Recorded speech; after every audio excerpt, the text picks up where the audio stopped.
Sign it. I already marked the line on page 14 with a red pen. You take her, and I take my piece back. I tossed the thick divorce folder onto our custom mahogany bed right next to where my husband of 6 years and my former maid of honor were desperately scrambling to cover themselves with the silk sheets. My name is Nia. I am 34 years old, and until that Tuesday afternoon, I thought I was living a comfortable life in Potomac, Maryland. Instead, I was staring at my husband Marcus and my supposedly loyal sorority sister Sasha, naked in my own home. I did not scream. I did not cry. I just watched them panic. Before I continue telling you how I completely destroyed their lives, let me know where you are watching from in the comments below. Please hit the like button and subscribe if you have ever had your loyalty repaid with the ultimate betrayal. You will definitely want to hear how this ended. Growing up in a proud, hardworking family taught me the value of true independence. But when I married Marcus, a man obsessed with his image and his status in the local elite circles, I learned to shrink myself to make him feel big. He was always chasing the next promotion, the next luxury car lease, the next country club membership. I played the part of the quiet, supportive wife perfectly. He thought I was just a struggling event planner making a few $1,000s a month. He had absolutely no idea who he was really married to. Marcus finally found his boxers and shoved his arms into his wrinkled dress shirt. His initial panic faded quickly, replaced by the arrogant smirk I had grown to despise over the last few years.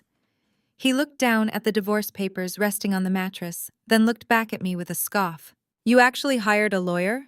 Marcus asked, buttoning his shirt with exaggerated slowness. "Do not even bother trying to scare me, Nia. Sasha and I were going to tell you this weekend anyway. The truth is, I am moving on. I am getting promoted to vice president of operations at my commercial real estate firm tomorrow. I need a woman who operates at my level. I need someone like Sasha. She is a director of public relations. She knows how to navigate high society. You are just a glorified party decorator. You are holding me back." Sasha pulled the sheet up to her collarbone and flipped her perfectly styled hair over her shoulder. She did not even have the decency to look ashamed. We had pledged the same prestigious sorority in college, but she clearly felt her corporate title made her superior. "Do not blame Marcus," Sasha said, her voice dripping with fake sympathy. "A man of his caliber needs a partner who can walk into a country club gala and command the room. You are always running around in sweatpants, carrying clipboards, and stressing over flower arrangements for other people's parties. You just do not fit into our world anymore, Nia. You have to accept that." Their world. The world where Marcus thought he was the ultimate provider because he paid the utility bills and handed me a credit card with a strict $5,000 limit. The world where they thought a middle management corporate job made them untouchable royalty. I smiled. I did not yell, and I certainly did not let them see me sweat. I just looked at the Rolex watch on his wrist, the one he had secretly financed with a high-interest loan just to impress his golf buddies. "I accept it completely," I said, pointing calmly at the document on the bed. "I am not asking for alimony. I am not asking for a portion of your retirement savings. You can keep your leased Mercedes. You can keep all your debt. All you have to do is sign the waiver on page 14, and you will be completely free of me. We will owe each other absolutely nothing." Marcus laughed out loud. He grabbed a pen from the nightstand, practically tearing the paper as he scribbled his signature on the dotted line. He did not read a single paragraph. He was too eager, too blinded by his own inflated ego to realize what he had just legally surrendered. "Done," Marcus said, tossing the pen aside. "Thanks for making this easy and finally knowing your place. But since you are so eager to leave, let us get one thing straight. The lease for this mansion is under my company name. You have exactly 3 days to pack up your cheap crafting supplies and get out. The property management company is strict, and a broke event planner like you cannot afford to stay here." Sasha giggled, leaning her head against his shoulder. "I know a few cheap motels on the other side of the highway if you need a recommendation, Nia." I picked up the signed divorce papers and slid them carefully into my leather tote bag. The satisfaction bubbling in my chest was almost too much to contain. "Do not worry about my living arrangements," I replied, keeping my voice perfectly even. "I already have a place to stay. Enjoy the house, Marcus. I hope it brings you everything you deserve." I turned my back on them and walked down the grand staircase of the Potomac mansion for what felt like the very last time.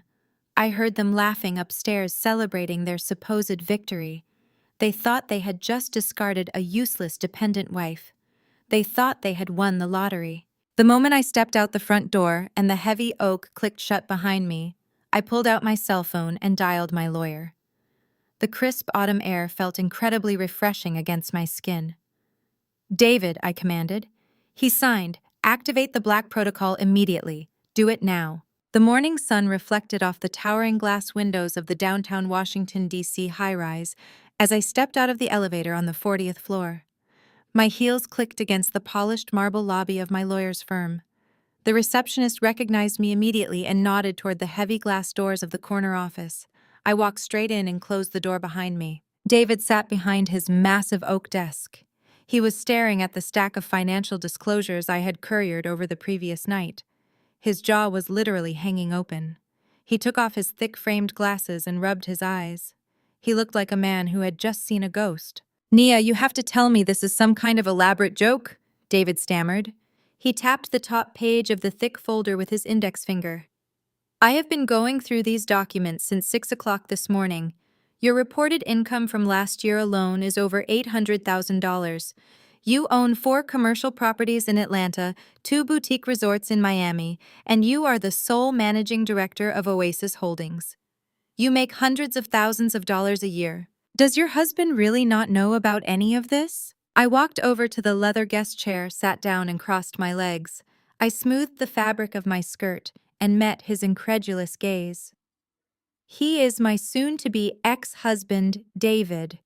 And no, Marcus has absolutely no idea. To him, I am just a struggling event planner who barely manages to pull in $4,000 a month. He thinks the credit card he gave me, the one with a strict $5,000 limit, is my only lifeline." David leaned back in his chair. He let out a long breath. "How is that even possible? You have been married for 6 years. How do you hide an empire from the man sleeping in your bed?" I looked out the window at the sprawling city skyline. The memory of my early marriage hit me like a cold wind. When Marcus and I first tied the knot, I was ambitious. I had just closed my first major real estate deal and wanted to build a portfolio. I made the mistake of sharing my dreams at a family dinner. His mother, Beatrice, had immediately dropped her fork and glared at me across the dining table. Beatrice was the ultimate Potomac matriarch, obsessed with high society, fraternity legacies, and preserving the fragile egos of the men in her family. A woman's place is behind her husband, Nia. Beatrice had scolded me in front of everyone. "Marcus is earning $80,000 a year at a prestigious firm. He is the provider. When a wife starts chasing money and trying to compete in a man's world, she emasculates her husband. Do you want to destroy his confidence? You need to shrink your ambitions and let my son shine. Play your part, or you will lose him." I wanted to fight back that night. I wanted to tell her that my ambitions would never diminish a real man. But Marcus had looked down at his plate, silently agreeing with his mother. He needed to be the big shot. He needed to feel superior. So I gave them exactly what they wanted. I played the part. I quietly formed limited liability companies, hired discreet property managers, and operated everything from the shadows. I let Marcus puff out his chest and pretend he was the king of the castle, while I secretly owned the very ground he walked on. David shook his head in absolute disbelief. "So let me get this straight. You shrank yourself to protect his fragile ego. And because he was so blinded by his own arrogance, he just signed a legally binding divorce waiver. He voluntarily relinquished any right to spousal support, alimony, or asset division simply because he thought you were broke." "Exactly," I replied. "Marcus firmly believes that the luxurious rented mansion we live in is his ultimate prize. He wanted to make sure I could not claim a single dime of his upcoming vice president's salary. He was so eager to kick me to the curb and upgrade to his new public relations girlfriend that he signed his rights away without a second thought." "Nia, this is the most brilliant bulletproof divorce settlement I have seen in my 20 years of practicing family law," David said, a slow smile spreading across his face. He literally signed away his right to millions of dollars. Once a judge signs off on this waiver, it is completely irreversible. He will have absolutely zero legal claim to Oasis Holdings or any of your personal accounts. Then file it today, I instructed him. Do not give him a chance to realize what he has done. I want this finalized before he even has time to breathe. David nodded, turning back to his computer to finalize the electronic filing. Consider it done. The court will process the expedited waiver within 48 hours. You are officially untouchable. I stood up, feeling a massive weight lift off my shoulders. The years of hiding, the years of enduring Beatrice's snide remarks and Marcus's condescending lectures were finally over.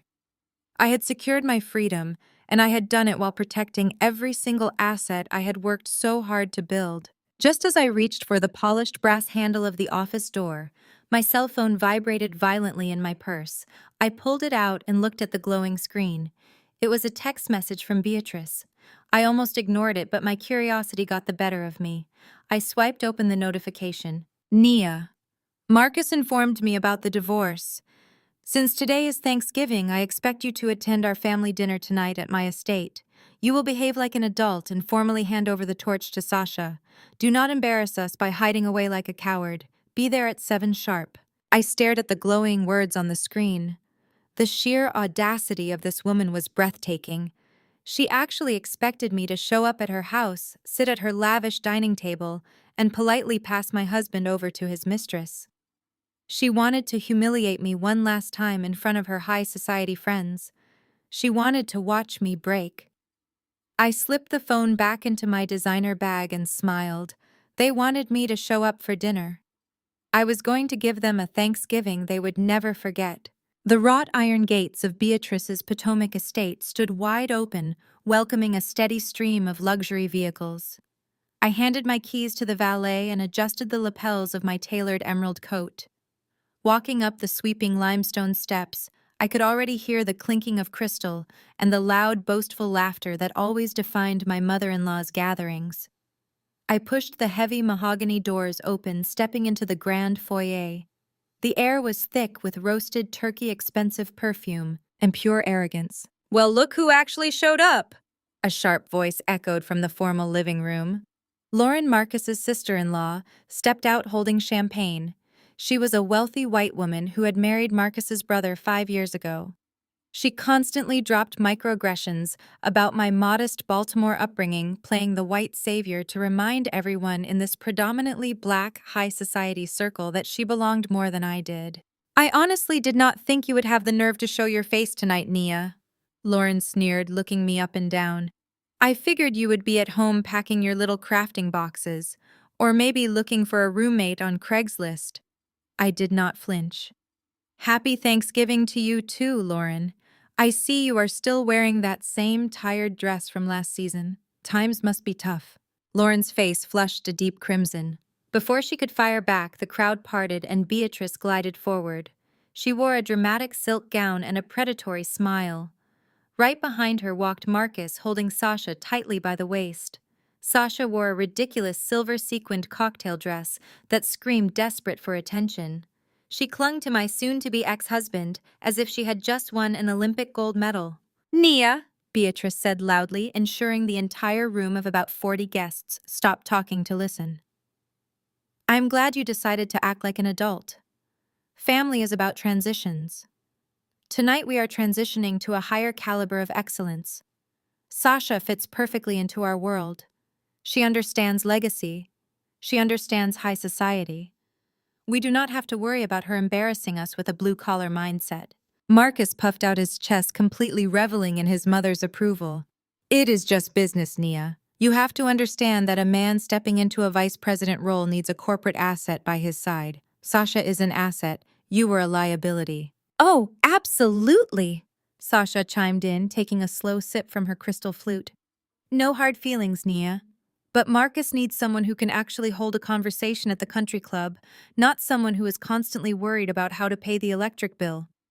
Do not worry, I will take great care of him." The sheer delusion radiating from the three of them was almost intoxicating. They were performing a play, utterly convinced they were the directors while I secretly owned the entire theater.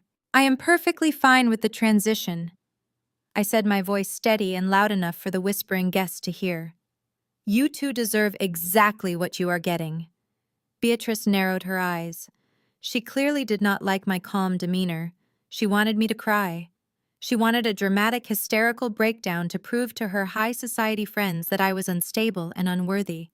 When I did not give it to her, she resorted to her ultimate weapon, humiliation. "Since you are so fine with everything, you can make yourself useful one last time," Beatrice announced. She snapped her fingers toward the kitchen. The head caterer, a nervous-looking man in a crisp white uniform, stepped forward holding a leather bill folder. "Marcus has fed you, clothed you, and kept a roof over your head for 6 long years," Beatrice lectured, stepping right into my personal space.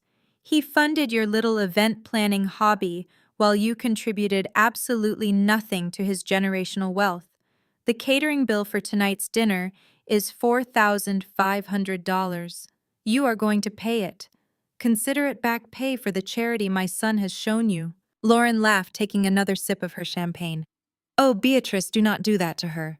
Her credit limit is probably maxed out from buying wholesale balloons. I can just put it on my card. My husband actually provides for me." "No," Marcus interjected, crossing his arms and glaring at me. "She needs to learn responsibility. Pay the man, Nia. Or did you already spend your monthly allowance?"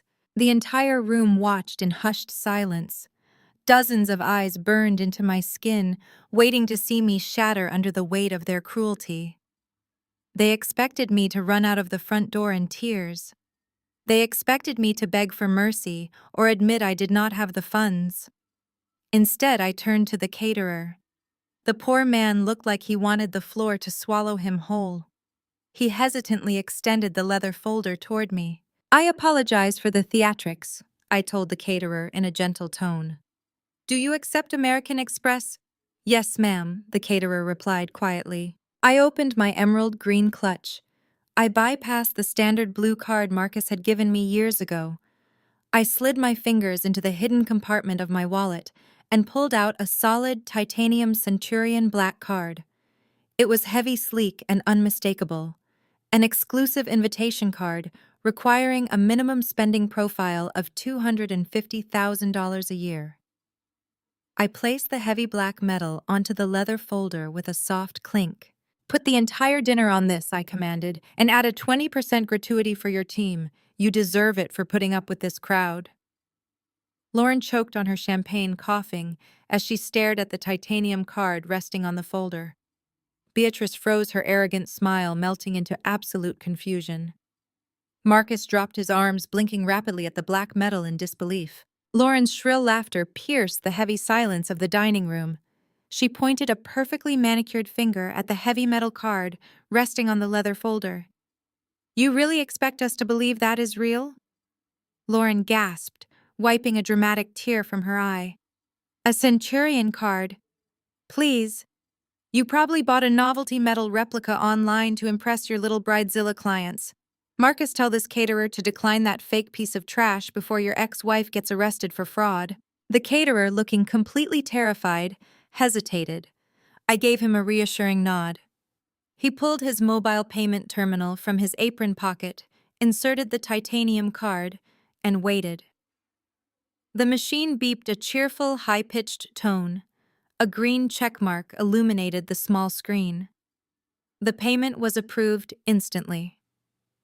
I picked up the pen, signed my name with a very smooth flourish, and handed the folder back to him. "Thank you," I said to the caterer. "Have a wonderful Thanksgiving." He bowed his head respectfully and then practically ran out of the room. The silence that followed was deafening. Beatrice stared at the empty space where the caterer had been, her mouth opening and closing like a fish suffocating on dry land. Sasha took a step back, her grip on Marcus loosening as she stared at me with wide, confused eyes. Lauren, however, refused to back down. Her face contorted with pure entitlement. She crossed her arms, her diamond bracelets clinking together. "So you took out a massive business loan just to show off at dinner?" Lauren sneered, shaking her head. "That is exactly the kind of ghetto financial irresponsibility I would expect from someone with your background. You are probably drowning in debt just to maintain this fake wealthy persona. My husband and I actually own our assets. We do not play pretend." I turned to Lauren. I let a slow, icy smile spread across my face. Speaking of financial irresponsibility and drowning in debt, Lauren, I began, my voice carrying clearly across the grand room. How exactly is that secret shopping habit of yours going, the one your husband sitting right next to you knows absolutely nothing about? Lauren dropped her arms. The smug expression vanished instantly. Her husband, Marcus's brother, frowned and looked at her. What is she talking about, Lauren? He asked, his voice thick with confusion. She is lying, Lauren stammered, her voice pitching up an octave. She is just making things up because she is jealous. Am I asked, taking a step closer to her. Because last month you maxed out a hidden credit card with $30,000 in charges for designer handbags and spa retreats. When the collection notices started coming to your private post office box, you panicked. You applied for an emergency debt consolidation loan through capital funding to cover your tracks. Lauren looked like she was about to pass out. Her husband stood up from his chair, his face turning bright red as he stared at his wife. Lauren, tell me she is lying right now, he demanded. Lauren could not speak. She just shook her head frantically. She cannot tell you, I continued smoothly, because I approved that loan. I own capital funding. It is one of the many financial portfolios operating under my corporate umbrella. I saw your application, Lauren. I saw your desperate financial state. And because you decided to mock my background and try to humiliate me tonight, I think I am going to make a minor administrative adjustment. I pulled my phone from my clutch, tapped the screen, and looked back at her. I just flagged your account for fraudulent activity, I announced. Your cards are officially frozen, and our collections department will be reviewing the collateral you listed on that application by tomorrow morning. Have fun explaining that to your husband. Lauren burst into tears, covering her face as her furious husband grabbed her arm and dragged her toward the foyer, demanding answers. The high society guests murmured among themselves, utterly captivated by the spectacular collapse of Beatrice's perfect family facade. Marcus could not take it anymore. His masculine pride was bruised, and he needed to assert his dominance in front of his mother and his new mistress. He stomped toward me, his face twisted in a mixture of rage and ego. Enough, Marcus shouted, pointing a shaking finger at my face.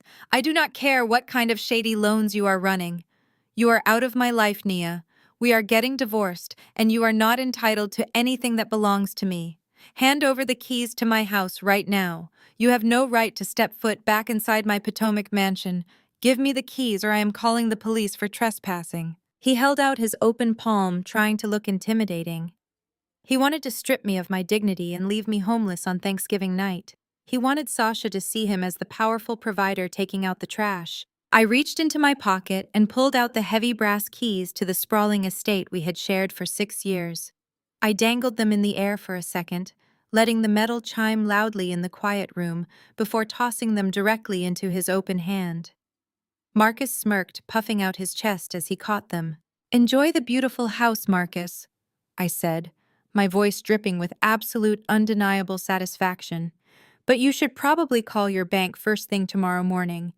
You see, you have been enjoying a very generous family discount for the past 6 years. Since we are no longer legally married, the property management firm is officially revoking that subsidy immediately. Your new rent is $15,000 a month.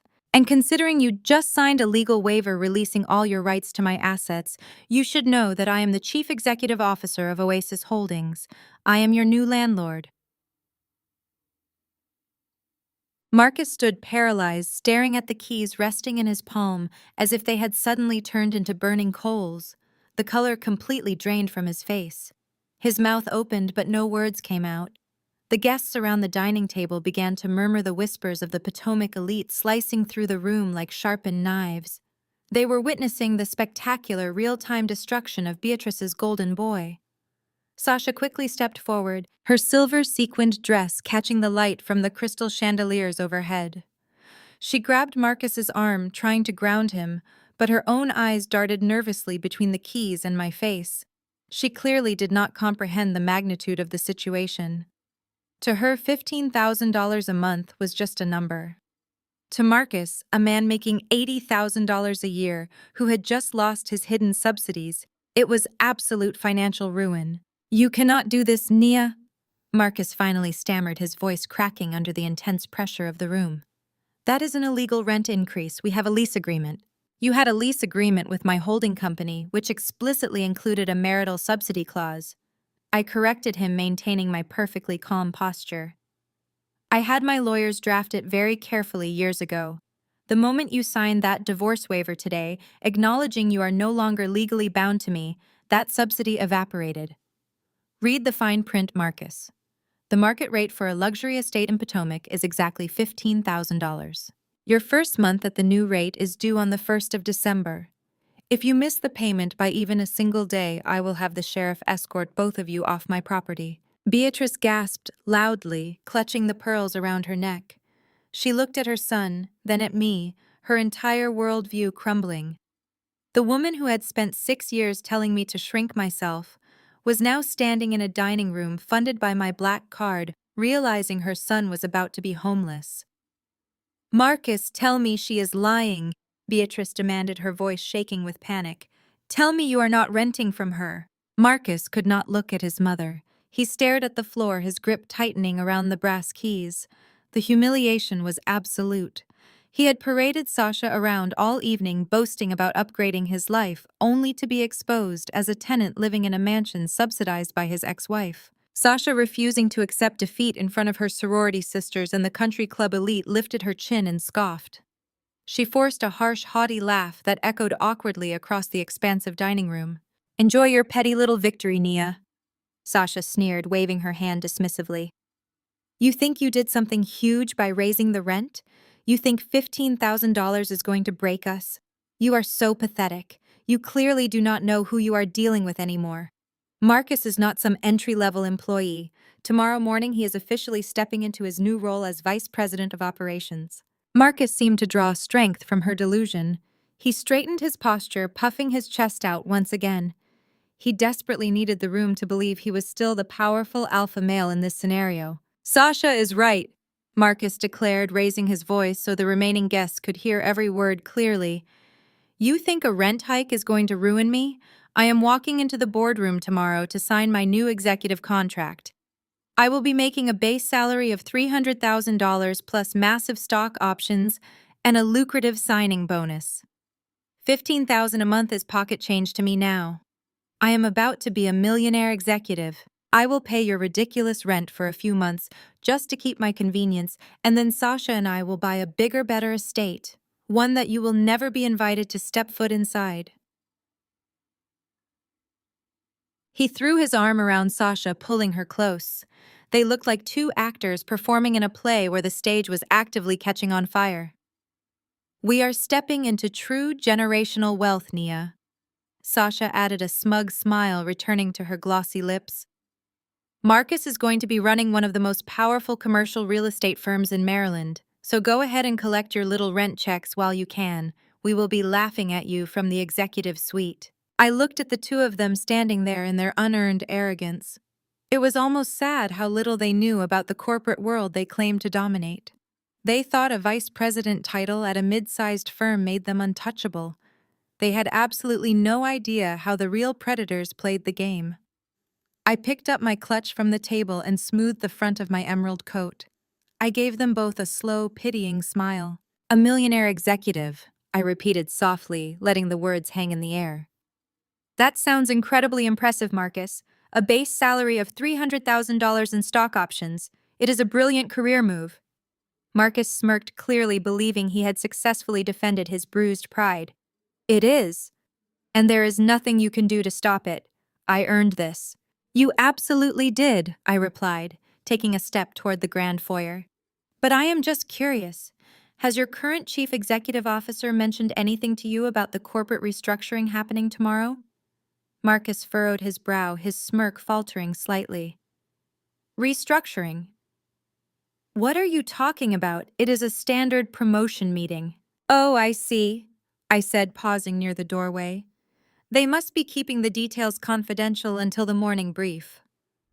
Well, I hate to ruin the surprise, but your firm was just fully acquired by a much larger conglomerate this afternoon.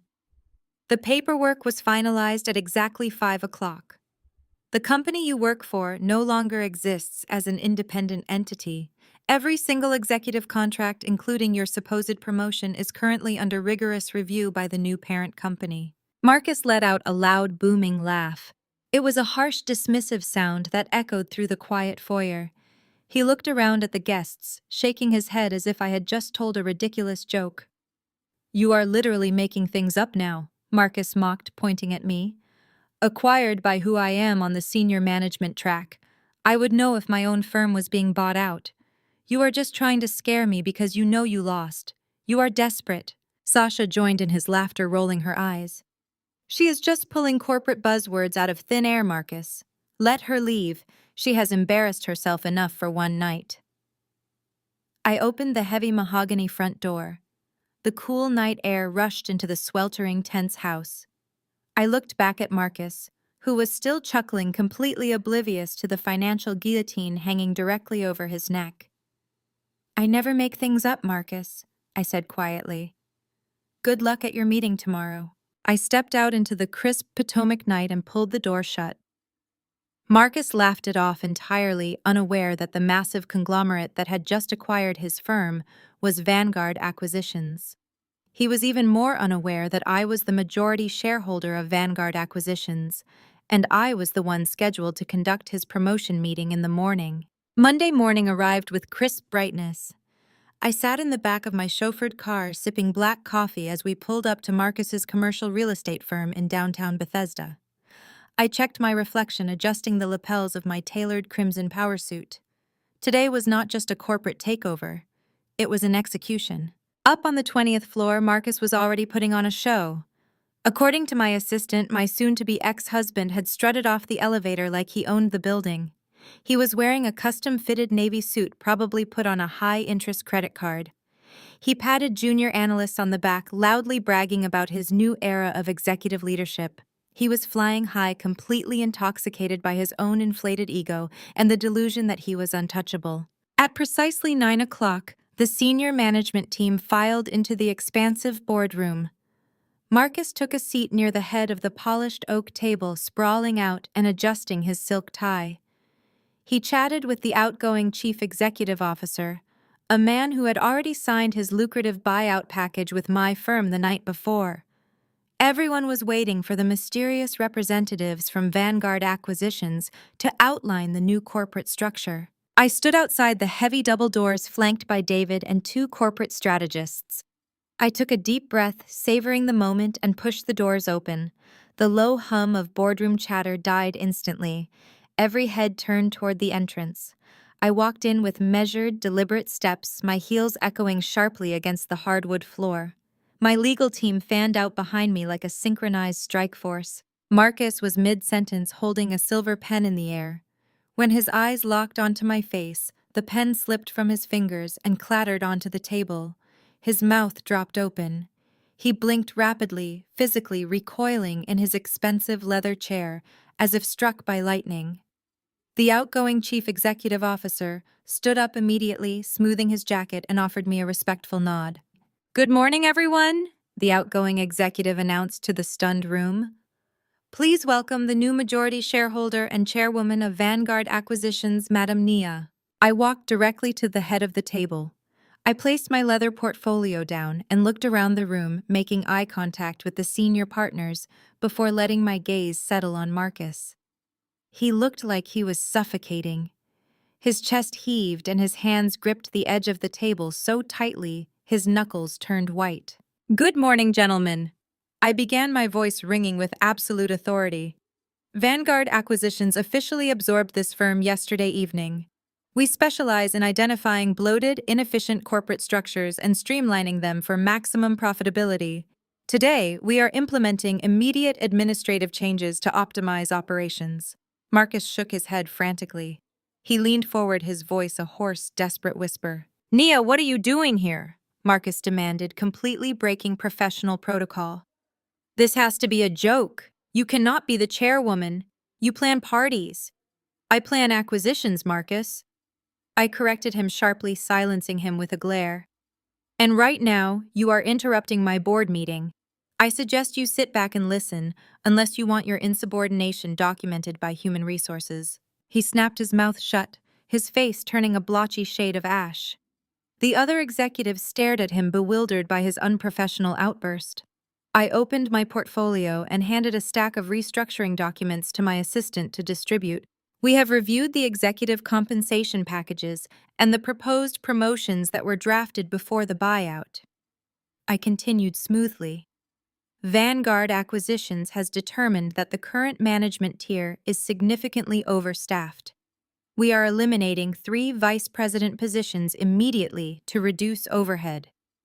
I turned a page in my folder and looked directly at Marcus. Marcus, your proposed promotion to vice president of operations has been officially revoked, I announced, letting the words strike him like physical blows. Our audit of your department revealed a severe lack of strategic foresight and poor financial management. We do not reward mediocrity at Vanguard. Effective immediately, you are being demoted to the role of junior associate. You will be reporting directly to the new operations manager, who answers directly to me. You cannot do this to me, Marcus yelled, slamming his hands on the table and jumping to his feet. I earned that promotion. I brought in major accounts. You are just doing this to punish me for the divorce. This is a conflict of interest, and I will sue you for everything you have. Sit down, junior associate. I ordered, my voice dropping to a dangerous, icy register. You signed a legally binding waiver yesterday, relinquishing all rights to my assets. You cannot sue me for a corporate restructuring that was planned weeks in advance of our personal separation. Your personal life does not dictate my business decisions. Your performance metrics simply do not justify an executive salary. Marcus was hyperventilating now. He looked around the room, begging his colleagues for support, but the other executives simply stared at their folders, desperate to keep their own jobs. He was completely isolated. The alpha male persona he had carefully crafted was being publicly dismantled piece by piece. I refuse! Marcus spat, his voice trembling with humiliated rage. I will not work as a junior associate under my ex-wife. I quit. I will take my severance package, cash out my unvested stock options, and go work for a rival firm. You will not control me, Nia. I smiled warmly at him. This was the exact moment I had meticulously designed. This was the trap closing perfectly around his ankles. You are absolutely free to resign, Marcus, I told him, tapping a specific clause in the document resting in front of him. But read the poison pill provision. Resigning voluntarily within 2 years forfeits your entire severance package and cancels all unvested stock options. You leave with absolutely nothing. Marcus sank back into his leather chair, the fight draining from his body as the reality of the poison pill provision washed over him. He was trapped.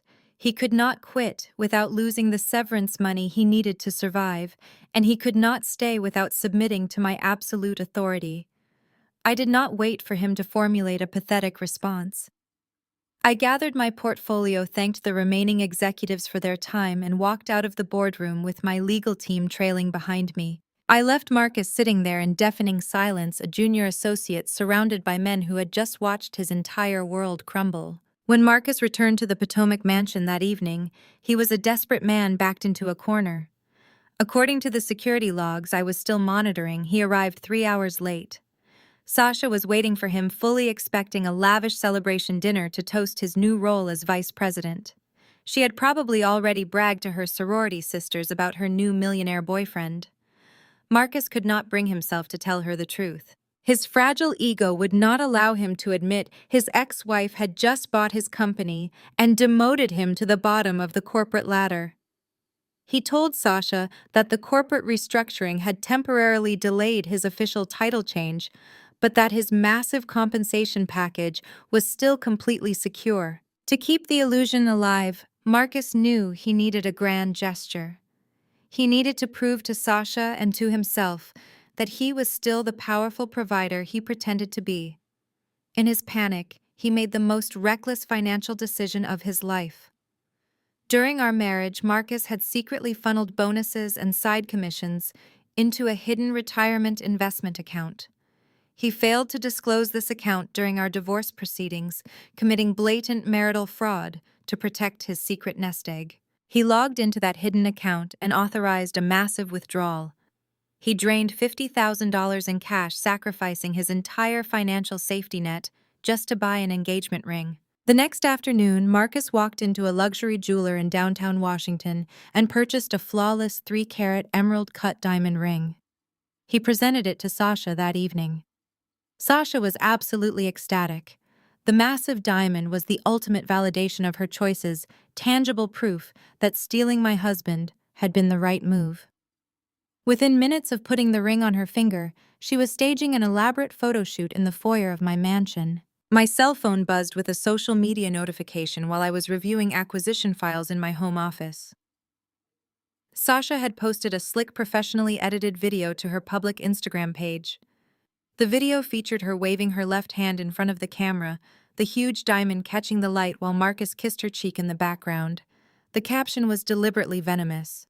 She wrote about upgrading her life, finding a real man who knows how to treat a woman, and securing the ultimate bag. To make sure I saw it, she directly tagged my business account and my personal page. She wanted to twist the knife and prove that she had won. I watched the video twice.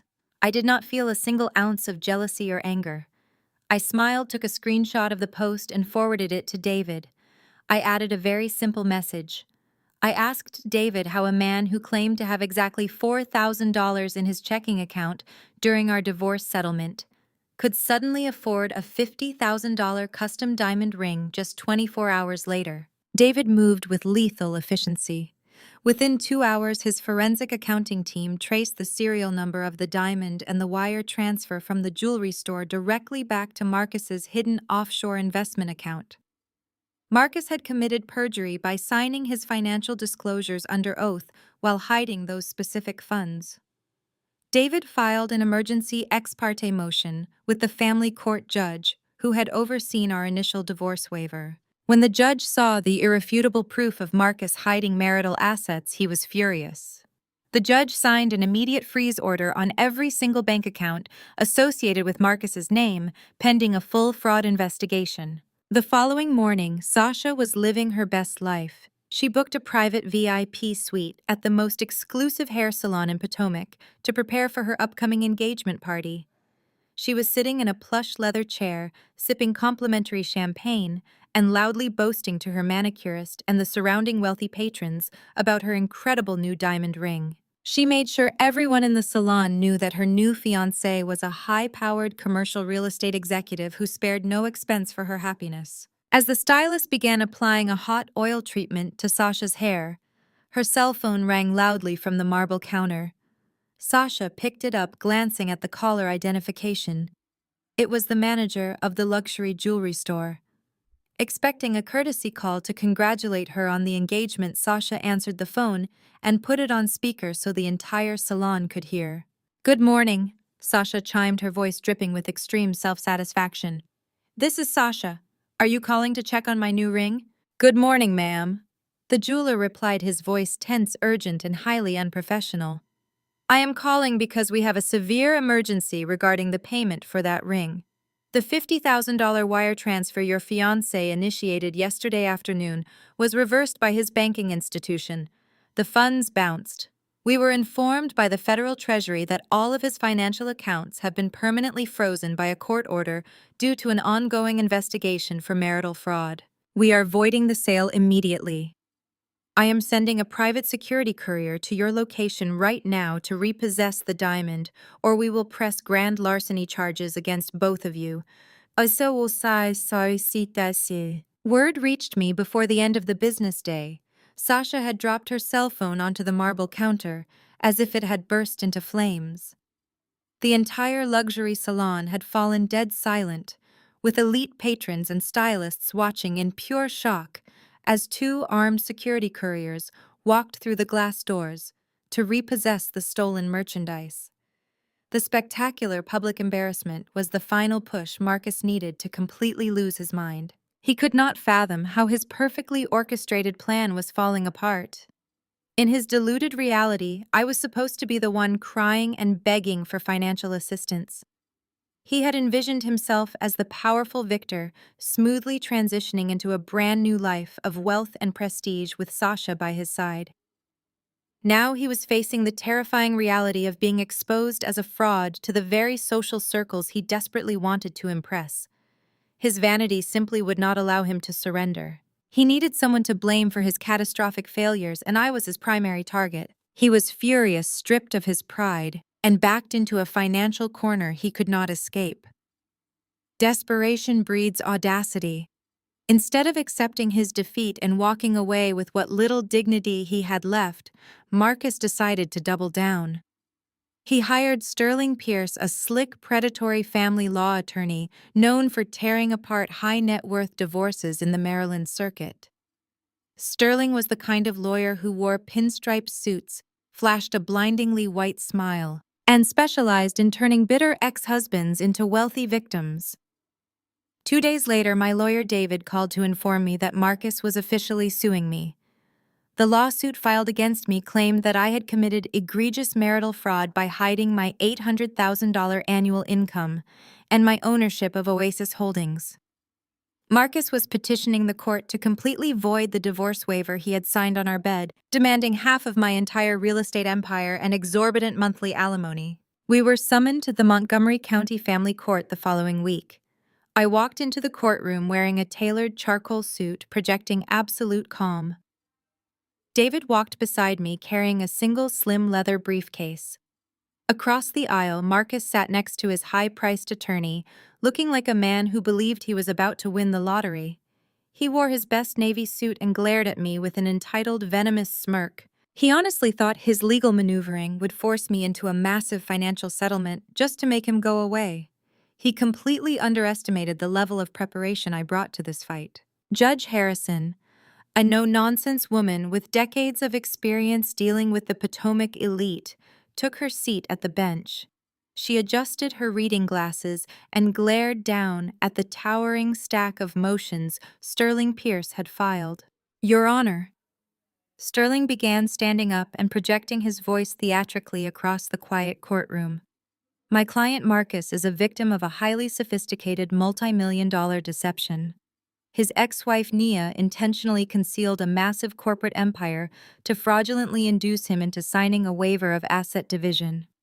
He was completely unaware of her vast wealth. He signed that document under the false pretense that she was a struggling low-income event planner. We demand the waiver be immediately thrown out and a full discovery of her assets be mandated by this court. Marcus lowered his head, trying to look like a betrayed, heartbroken husband who had just been taken advantage of by a cruel mastermind. It was a pathetic, Oscar-worthy performance meant to garner sympathy from the bench. David stood up slowly, buttoning his jacket. He did not yell. He did not employ theatrical tactics. He simply addressed the bench with lethal precision. "Your Honor, my client did not commit fraud," David stated clearly. The waiver signed by Marcus was a standard mutual release of all claims. He voluntarily declined to request a financial discovery before signing because he was incredibly eager to leave the marriage for his mistress. He wanted a fast divorce to run off with another woman. Furthermore, to invalidate a mutual waiver based on the principle of bad faith, the petitioning party must prove that they themselves entered the agreement in good faith with completely clean hands. Judge Harrison nodded slowly, turning her sharp gaze toward Marcus and his attorney. "Mr. Pierce, your client is accusing his ex-wife of concealing assets," the judge noted. "For me to even consider entertaining this motion, I need to know that your client was completely transparent about his own financial standing at the time of the separation. Did your client provide a full, honest, and unredacted disclosure of his personal finances to the court?" Sterling Pierce smiled confidently. He patted Marcus on the back. "Absolutely, Your Honor. My client is an honest, hardworking man. We have his complete unredacted tax returns and bank statements right here prepared to be entered into the public record to prove his absolute transparency." "Submit them to the bench," Judge Harrison ordered. Marcus sat up straight, beaming with pride. He grabbed a thick manila folder from the table and proudly handed it to the bailiff, who carried it up to the judge. Marcus thought he was proving his innocence. He thought he was showing the court that he was just a regular guy who had been swindled by a wealthy, deceptive woman. He was so incredibly arrogant and so singularly focused on getting his hands on my money that he made a fatal error. He did not review the documents he was submitting to the judge.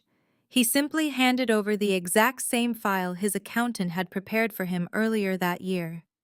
He handed over his complete tax returns and comprehensive financial disclosures to the court, entirely forgetting about the fraudulent offshore investment account document he had secretly filed to hide his massive corporate bonuses from me during our marriage. Judge Harrison adjusted her reading glasses and opened the manila folder that the bailiff had just placed on her elevated bench.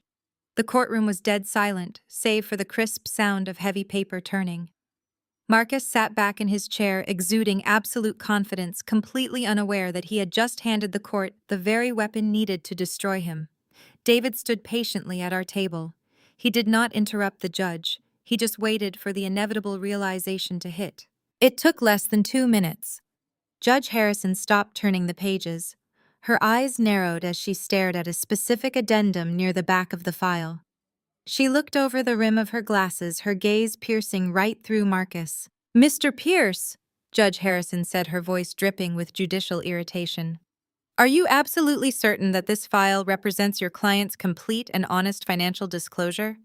Because I am looking at a Schedule B form that lists a substantial offshore investment account containing over $300,000 in undisclosed corporate bonuses." Sterling Pierce blinked, his professional smile vanishing instantly.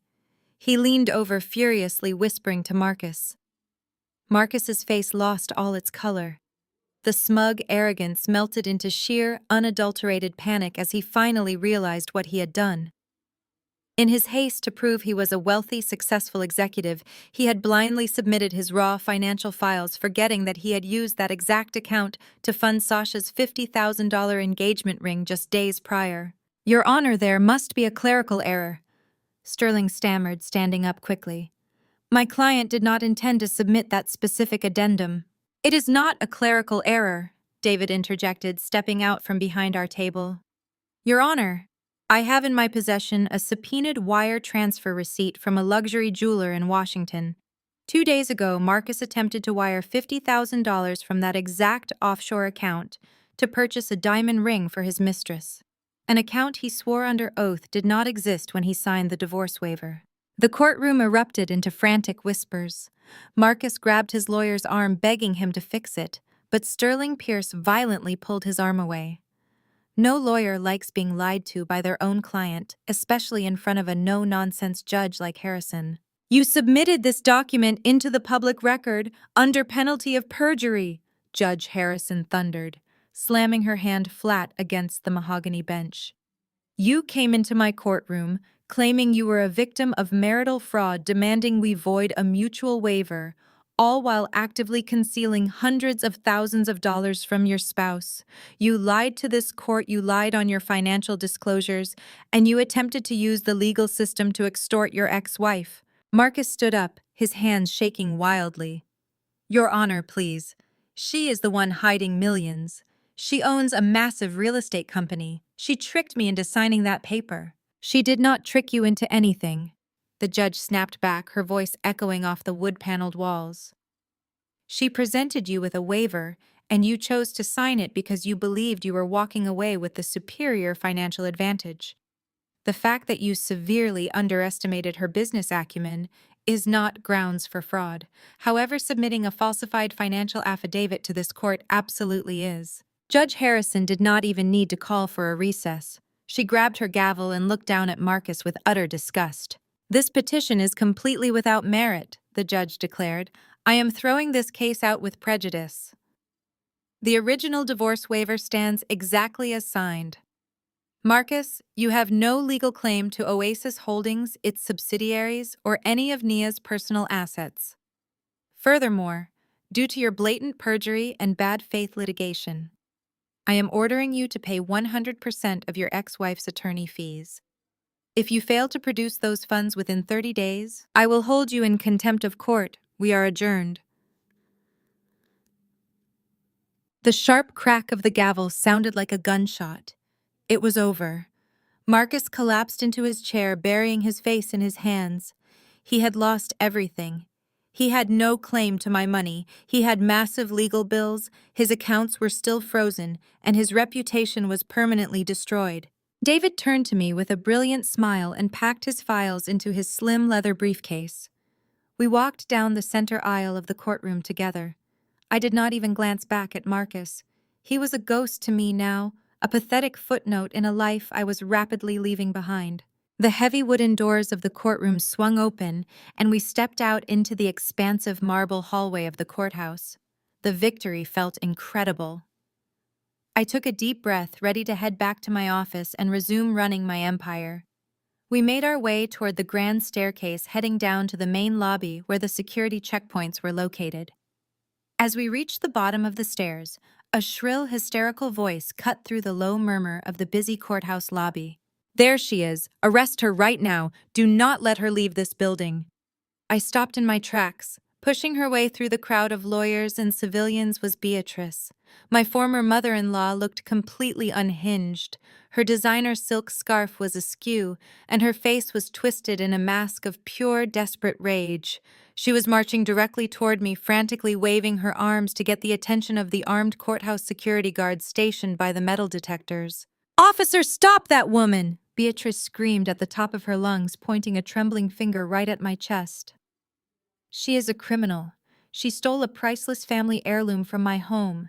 She is wearing my grandmother's diamond necklace in her purse right now. Arrest her for grand larceny. She is a dirty little thief." The loud accusations echoed off the high marble ceilings of the courthouse lobby. Two armed security guards immediately stepped into my path, blocking my exit to the revolving glass doors. They placed their hands cautiously on their utility belts, their expressions shifting from bored indifference to high alert. Beatrice shoved her way past a group of startled paralegals, her face twisted in a mask of absolute fury. She stopped just a few feet away from me, breathing heavily as she pointed a manicured finger right at my chest. "Do not let her move an inch," Beatrice commanded the guards, her voice shrill and echoing loudly enough to halt every conversation in the vicinity. "This woman is a thief. She stole a priceless heirloom from my estate. Arrest her right now." David stepped in front of me, raising his hands in a calm, pacifying gesture. "Ma'am, I highly advise you to lower your voice. Making false public accusations of a felony carries severe legal consequences, especially inside a courthouse." "It is not false," Beatrice shrieked, completely ignoring my lawyer's warning. She turned her frantic gaze to the head security guard. "She has my great-grandmother's Cartier diamond necklace hidden inside that bag. It has been missing for 2 months. She took it while she was married to my son. Search her bag immediately." A large crowd quickly formed in the center of the lobby. Lawyers, clerks, and civilians stopped in their tracks to watch the spectacle unfold. I saw Marcus jogging down the grand staircase, followed closely by his disgraced attorney. Marcus looked genuinely hopeful for the first time all day. If he could not beat me in family court, having me arrested for felony theft in the middle of a public lobby would be the ultimate revenge. Trailing just behind Marcus was his brother Julian and his wife Lauren. Lauren, the supposedly perfect white sister-in-law, pressed a hand dramatically to her chest. She rushed over and wrapped a supportive arm around Beatrice's trembling shoulders. "Oh, Beatrice, please try to calm down," Lauren cooed loudly, ensuring everyone in the lobby heard her condescending tone. "I knew Nia was from a rough neighborhood in Baltimore, but I never imagined she would stoop to stealing just to maintain her fake wealthy lifestyle. This is tragic, but we will get your necklace back." Marcus pushed his way to the front of the crowd, pointing an accusing finger at me. "You heard my mother, officer. That necklace has been in our family for 4 generations. She took it out of pure spite because she knew our marriage was ending. Arrest her right now and recover the stolen property." The head security guard sighed heavily. He looked at me with a polite but very firm expression. "Ma'am, given the nature of the accusation and the significant disturbance happening here in the lobby, I need to ask you to open your bag. We can do this right here, or we can step into the private holding room. I need to see exactly what is inside." "That will not be necessary," I replied smoothly, projecting my voice so the entire crowd could hear me. "I am perfectly happy to empty my bag right here in front of everyone." David gave me a cautious warning look, but I smiled and nodded to let him know I had this situation completely under control. I unclasped my emerald green clutch. The crowd leaned in, practically holding their collective breath. Beatrice stood on her tiptoes, her eyes wide with greedy anticipation. She was absolutely certain she was about to watch me get handcuffed and dragged away to a holding cell. I reached into the silk-lined compartment of my bag and slowly pulled out a heavy black velvet box. I popped the lid open. Resting on the plush cream-colored interior was a breathtaking vintage Cartier diamond necklace. The diamonds caught the harsh fluorescent lights of the lobby, sparkling brilliantly for everyone to see. Beatrice let out a loud, theatrical gasp. "There it is, I told you. She is a filthy, lying thief. Arrest her." Marcus smirked, crossing his arms over his chest. "Hand it over, Nia. You are completely done."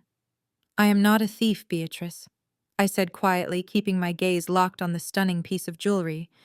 "And I certainly did not steal this necklace from your estate." I reached back into my clutch and pulled out a crisp, folded piece of thick paper. I handed the velvet box to David for safekeeping and presented the folded paper directly to the head security guard. "Officer, what you are looking at is a legally certified bill of sale and transfer of ownership from Apex Jewelers and Pawnbrokers in downtown Alexandria," I explained, maintaining my calm, authoritative tone. "I purchased this exact necklace from their estate vault legally for $45,000. The security guard unfolded the paper, his eyes scanning the official notary stamps and the itemized description of the Cartier necklace. He nodded slowly, looking back up at me. "This appears to be a completely legitimate bill of sale, ma'am. According to this document, you are the legal owner of this item." "That is impossible!" Beatrice shrieked, stepping forward and trying to snatch the paper out of the guard's hands. "My necklace was stolen directly from my private safe. If a pawn shop sold it to you, then they are fencing stolen goods and you are possessing stolen property." "It was not fenced, Beatrice," I corrected her, turning my attention entirely to Lauren. Lauren had suddenly stopped comforting her mother-in-law. Her face had gone completely rigid and all the color had drained rapidly from her cheeks. "The pawn shop acquired it legally from a member of your own family," I said. I tapped the bottom section of the receipt the security guard was still holding. "Officer, please read the seller's full name aloud," I instructed. He cleared his throat and spoke. "Lauren Brooks." Julian stepped away from his wife as if she caught a contagious disease. His face contorted with a mixture of profound betrayal and public humiliation. He looked from the pawn shop receipt in the security guard's hand into Lauren's pale eyes. "You broke into my mother's private safe," Julian demanded, his voice cracking slightly under the strain. "You stole a priceless family heirloom to pay off secret shopping debts. Tell me this is a lie." Lauren opened her mouth, but only a breathless sob escaped. She looked around the courthouse lobby, her eyes darting frantically for an escape route. The clerks who had gathered to watch me get arrested were now staring at her with disgust. Beatrice looked like she was about to suffer a medical event. She clutched the collar of her silk blouse, stumbling backward in shock. For years, Beatrice had proudly paraded Lauren around the elite Potomac country clubs. She constantly reminded me that Lauren was a standard of elegance I could never achieve. Now that illusion was shattering in front of her. "Lauren, how could you?" Beatrice shrieked, her voice echoing off the marble pillars. "I welcomed you into this family. I treated you like an absolute queen, and you repay me by acting like a common street criminal. You robbed me blind in my own home." Lauren found her voice nothing more than a high-pitched whine. "Beatrice, you have to understand. Julian cut off my monthly allowance. I had no other choice to maintain appearances. I was going to buy it back. I swear I was going to buy it back before you noticed." The security guard cleared his throat, effectively cutting off Lauren's pathetic excuses. He handed the certified bill of sale back to David, who tucked it safely away. "Ma'am, Nia is the legal owner of the necklace," the guard stated to Beatrice. "If you wish to report a theft, you must file a formal police report against your daughter-in-law. There is absolutely no legal justification to detain Nia here. She is free to go." Beatrice glared at Lauren with pure, unadulterated hatred. The perfect family image she meticulously crafted for decades was completely destroyed. Julian grabbed Lauren by the arm, his grip tight enough to make her wince in genuine pain. He did not care who was watching anymore. "We are leaving," Julian hissed through clenched teeth. "We are going straight to my lawyer's office. You are signing a post-nuptial agreement, or I am filing for divorce and pressing criminal charges today." Lauren burst into hysterical tears, begging for forgiveness as he forcibly dragged her toward the revolving glass doors. Beatrice stood frozen in the center of the lobby, utterly humiliated. Her shoulders slumped in defeat. She tried to ruin my life, but I handed her a mirror to show the rot infecting her household. Marcus stood nearby, entirely useless. His own financial ruin from the courtroom was still fresh, and now he had to watch his brother's marriage spectacularly implode. He looked down at the floor, totally emasculated. Sasha could not tolerate the narrative. She thrived on being the ultimate winner. Seeing Marcus look so pathetic and watching me stand victorious was simply too much for her fragile ego to handle. She desperately needed to redirect the crowd and prove she still won the ultimate prize by stealing my husband. She let go of Marcus, stepped directly into the crowd, and clapped her hands together loudly to grab their attention. "Well, that was certainly a lot of unnecessary family drama for a Tuesday morning," Sasha announced, forcing a bright, painfully fake smile onto her face. She smoothed down her sequined designer dress and puffed out her chest. "But Marcus and I have far more important things to focus on right now. We are not going to let this little misunderstanding ruin our incredible momentum. We are celebrating our bright future." Sasha turned her gaze toward me, her eyes narrowing with malicious, petty intent.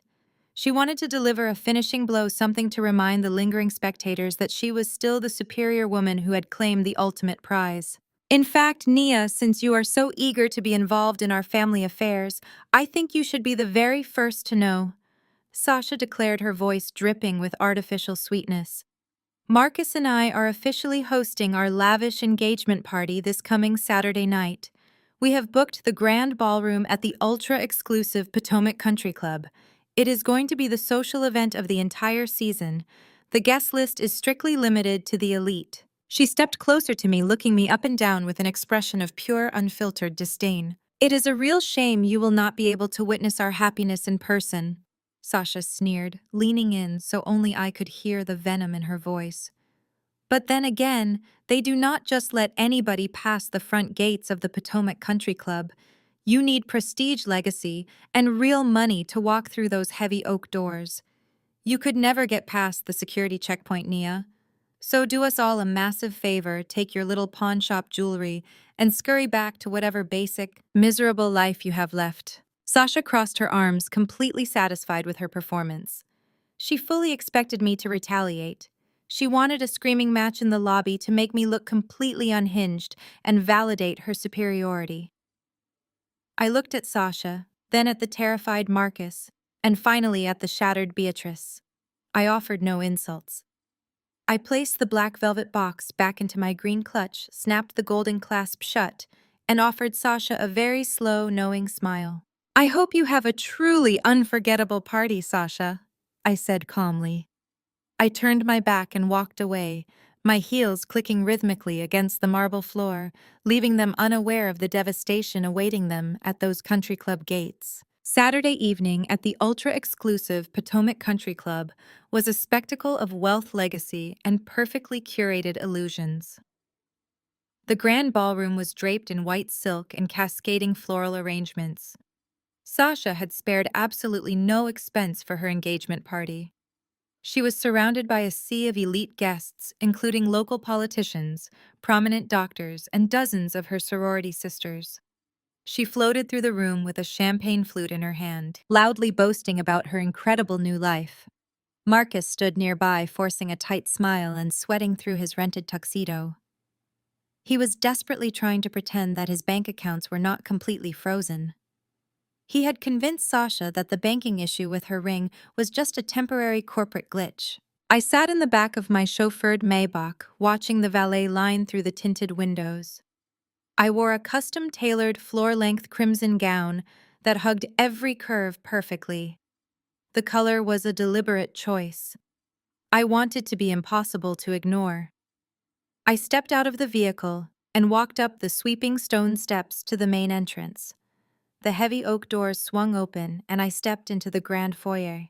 The string quartet playing in the background seemed to fade as I made my way toward the ballroom. When I crossed the threshold, heads began to turn immediately. The hushed whispers of the Potomac elite rippled through the crowd like a wave. People parted to make way for me, their eyes wide with curiosity and shock.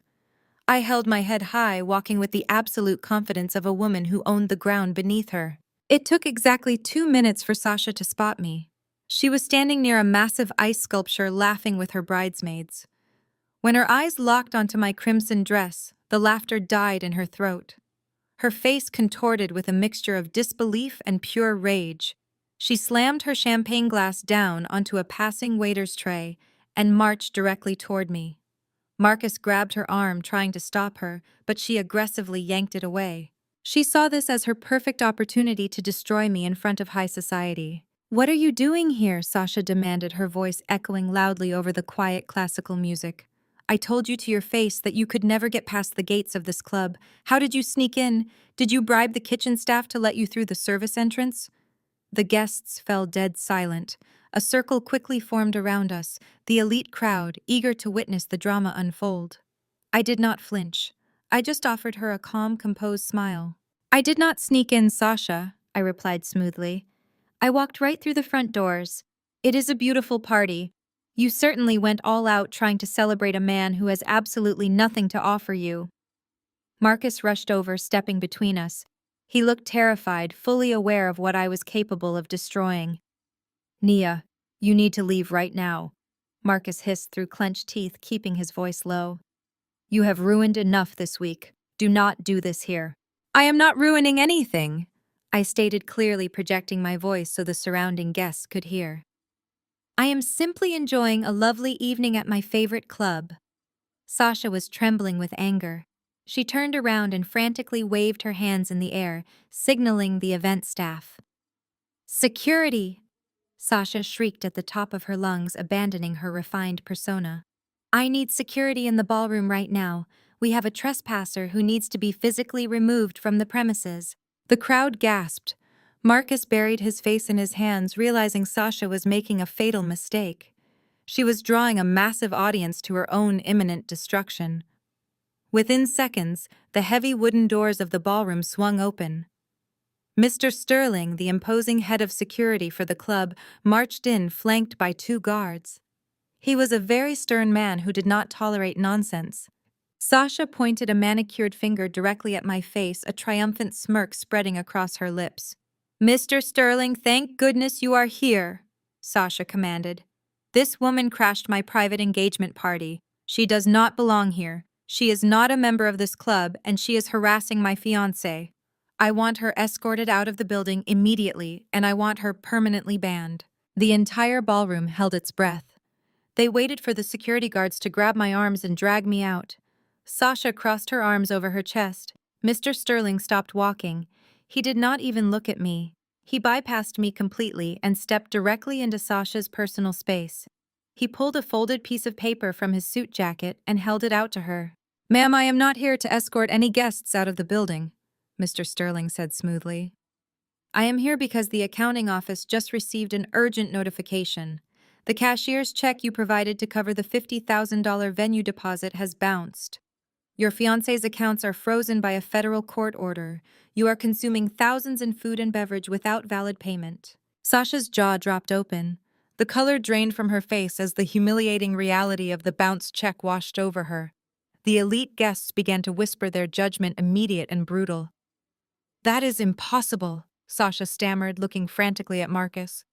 "Marcus, tell him to run the check again." Marcus could not speak. He just stared at the floor in utter defeat. Mr. Sterling turned away from the panicked couple. He took 2 steps toward me, stopped, and bowed his head in a gesture of profound, undeniable respect. "I sincerely apologize for the disturbance to your evening, Madam Board Member," Mr. Sterling announced clearly to me, ensuring every person in the room heard him. "How would you like us to handle this delinquent account?" Sasha stared at the head of security as if he had just spoken a foreign language. The heavy silence in the grand ballroom stretched out, suffocating the once lively atmosphere. Every single guest in the ultra-exclusive Potomac Country Club processed the weight of those 3 words. Madam Board Member. Marcus looked like his knees were about to buckle. He leaned heavily against the ice sculpture, the frozen swan slowly melting onto the sleeve of his rented tuxedo.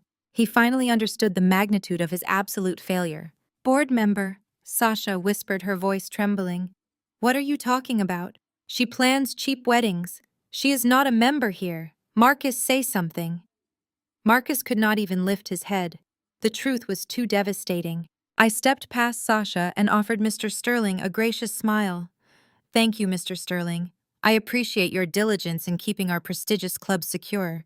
However, we certainly do not want to ruin a beautiful evening for all these wonderful guests because of a minor financial delinquency. I turned toward the small stage where the string quartet had abruptly stopped playing. I walked up the two carpeted steps and picked up the microphone resting on a stand near the cellist. I tapped the metal grill twice. A soft thud echoed through the massive ballroom speakers. Hundreds of elite guests, politicians, and sorority sisters turned their undivided attention entirely to me. Good evening, everyone. I began, keeping my tone perfectly measured and warm. I sincerely apologize for the unexpected interruption to the festivities. As a standing member of the board of directors here at the Potomac Country Club, I feel a deep responsibility to ensure that our guests always experience the highest standard of hospitality. Unfortunately, it appears there has been a slight administrative complication regarding tonight's event. I paused, letting my eyes sweep across the room before resting deliberately on Sasha. She was shaking her silver sequined dress, shimmering under the harsh reality of her public exposure. The $50,000 cashier's check provided to secure this beautiful ballroom and the exquisite catering you are currently enjoying has regrettably bounced. I announced, my voice dripping with lethal corporate politeness. It seems that Marcus's banking institutions have permanently frozen his financial assets due to a severe federal court order regarding undisclosed marital funds. Gasps rippled through the affluent crowd. Whispers erupted immediately. In Potomac society, there is no sin greater than being exposed as financially insolvent while attempting to flaunt wealth. Sasha's carefully constructed facade of superiority shattered into a million jagged pieces. Now, standard club policy requires immediate eviction of the hosting party when payment defaults to this extreme degree. I continued stepping closer to the edge of the stage. But tonight is supposed to be a celebration of love and new beginnings. It would be incredibly cruel to force all of you out into the cold night with empty stomachs simply because the groom cannot afford to feed his guests. I looked directly at Mr. Sterling, who was standing at attention near the doorway. Mr. Sterling, please inform the accounting office that Oasis Holdings will be stepping in as the official corporate sponsor for tonight's engagement party. I commanded clearly. I will personally cover the $50,000 deficit plus a 20% gratuity for the waitstaff. Consider it a charitable donation to assist a couple going through a very difficult financial transition. Let the champagne continue to flow. Enjoy your evening, everyone. I placed the microphone back onto the stand. The soft click of the metal signaled the end of my execution. I did not raise my voice. I did not call Sasha a single derogatory name. I simply bought her entire party and legally reduced her to a charity case in front of the most powerful people in Maryland. I stepped down from the stage and walked calmly toward the exit. The crowd parted for me immediately. The whispers surrounding Sasha and Marcus grew louder and significantly more vicious. Several prominent guests, deeply embarrassed by the sudden association with financial fraud, set their drinks down and began moving rapidly toward the coat check. No one wanted to be photographed at a party funded by pity. Sasha was absolutely hysterical. Her dream of asserting dominance over me had spectacularly backfired, leaving her standing in the epicenter of the ultimate social nightmare. She grabbed Marcus by the collar of his jacket, her manicured nails digging into the cheap fabric. She yanked him away from the melting ice sculpture and practically dragged him out of the ballroom through the side doors leading into the expansive marble lobby. I lingered near the valet stand just outside the main doors, waiting for my driver to bring my Maybach around. Through the tall glass windows, I had a perfect view of the spectacular meltdown happening in the lobby. "What is she talking about, Marcus?" Sasha screamed, her voice muffled but still audible through the thick glass. "Frozen accounts, bounced checks. You told me your promotion to vice president covered everything. You told me you were a millionaire. Fix this right now." Marcus pulled away from her grip, his face shining with cold sweat. He ran a trembling hand over his face. I cannot fix it, Sasha. Marcus choked out, his voice cracking with utter defeat. She was not lying. The accounts are completely locked. The judge froze everything because of the ring I bought you. Sasha stomped her foot, her face turning bright red. Then use your new corporate expense account. You are an executive. Call your chief executive officer and get an advance on your signing bonus. Do something to stop her from humiliating me. Marcus looked at the woman he had destroyed his marriage, for his eyes filled with absolute misery and panic. He finally had to confess the reality of his pathetic existence. I do not have a signing bonus, Sasha, Marcus confessed, his shoulders slumping. I am a junior associate working directly under my ex. Sasha physically recoiled from Marcus as if he had just coughed directly into her face. The glittering illusion of her ultra-exclusive engagement party, the wealthy lifestyle, and the high society status she so desperately craved, all vanished in that single pathetic confession. She stared at him, her eyes wide with a mixture of absolute disgust and profound embarrassment. A junior associate! Sasha shrieked, her voice cracking as it echoed across the marble lobby of the Potomac Country Club. You dragged me into this mess, you let me humiliate myself in front of my entire sorority, and you are nothing but a bottom-tier employee working for your ex-wife. You are completely broke, Marcus. You have absolutely nothing to offer me. Marcus reached out, trying to grab her hands. Sasha, please listen to me. I can fix this. I just need some time to figure out a new strategy. We can still build a life together. Do not touch me, Sasha snapped, slapping his hands away violently. There is no we anymore. I am a director of public relations. I cannot be seen with a man who cannot even afford to pay for his own catering bill. We are done, Marcus. Do not ever contact me again. Sasha turned on her heel and stormed out the front doors, leaving Marcus standing completely alone in his rented tuxedo. He watched her climb into a rideshare vehicle and disappear into the night. His fists clenched so tightly his knuckles turned stark white. The humiliation burned through his veins, quickly transforming into a dark, toxic rage. He had lost his wife, his promotion, his hidden savings, his dignity, and now his mistress. And he blamed all of it entirely on me. Marcus stumbled out of the country club, his mind racing with desperate, vengeful thoughts. He needed an ally. He needed someone who hated me just as much as he did. He pulled out his cell phone and dialed the only person whose life had been destroyed as spectacularly as his own. Lauren was sitting in a cheap fluorescent-lit diner on the outskirts of Alexandria when Marcus arrived. She looked entirely disheveled. Her designer clothes were rumpled, her makeup was smeared, and she was nursing a lukewarm cup of black coffee. Julian had officially kicked her out of their house and filed for divorce the moment they left the courthouse. She was facing criminal charges for stealing the Cartier necklace, and her wealthy family had completely cut her off to avoid the scandal. Marcus slid into the vinyl booth across from his disgraced white sister-in-law. They stared at each other, two pathetic predators who had been outsmarted and stripped of their fangs.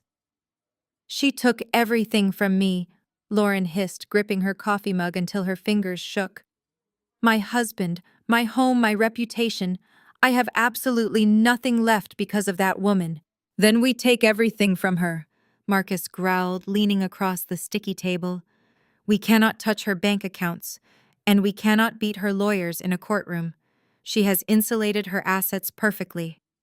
But her wealth relies on her corporate image. Oasis Holdings and Vanguard Acquisitions depend heavily on public goodwill and institutional investors. If we destroy her reputation, her investors will pull their funding, and her entire empire will collapse. Lauren's eyes lit up with a vindictive spark. How do we do that? She is untouchable right now. She is a wealthy black woman operating in commercial real estate. Marcus explained, a sinister smile spreading across his face. We hit her where it hurts the most. We hit her standing in the community. We fabricate a story. We tell the press that her companies are secretly buying up historical neighborhoods in Baltimore and Atlanta. We claim she is aggressively and illegally evicting low-income black families to build luxury developments. Lauren gasped, immediately understanding the brilliant cruelty of the plan. A massive racial betrayal narrative. The public will absolutely crucify her. Her own community will turn on her instantly. But we need a platform. No respectable newspaper will publish those claims without hard evidence and verified sources. We do not need a respectable newspaper, Marcus sneered. We need a scandal blog. We need the kind of platform that cares more about viral traffic than journalistic integrity. Lauren nodded eagerly. She knew exactly where to go. Before her fall from grace, Lauren spent her days obsessing over high society gossip. She knew the editor of The Capitol Whisper, a notoriously ruthless online tabloid that specialized in tearing down prominent figures in the Washington metropolitan area. The blog was infamous for publishing unverified rumors and sensationalized hit pieces. Working through the night in that dingy diner, Marcus and Lauren concocted their venomous lie. They drafted fake eviction notices using templates they found online.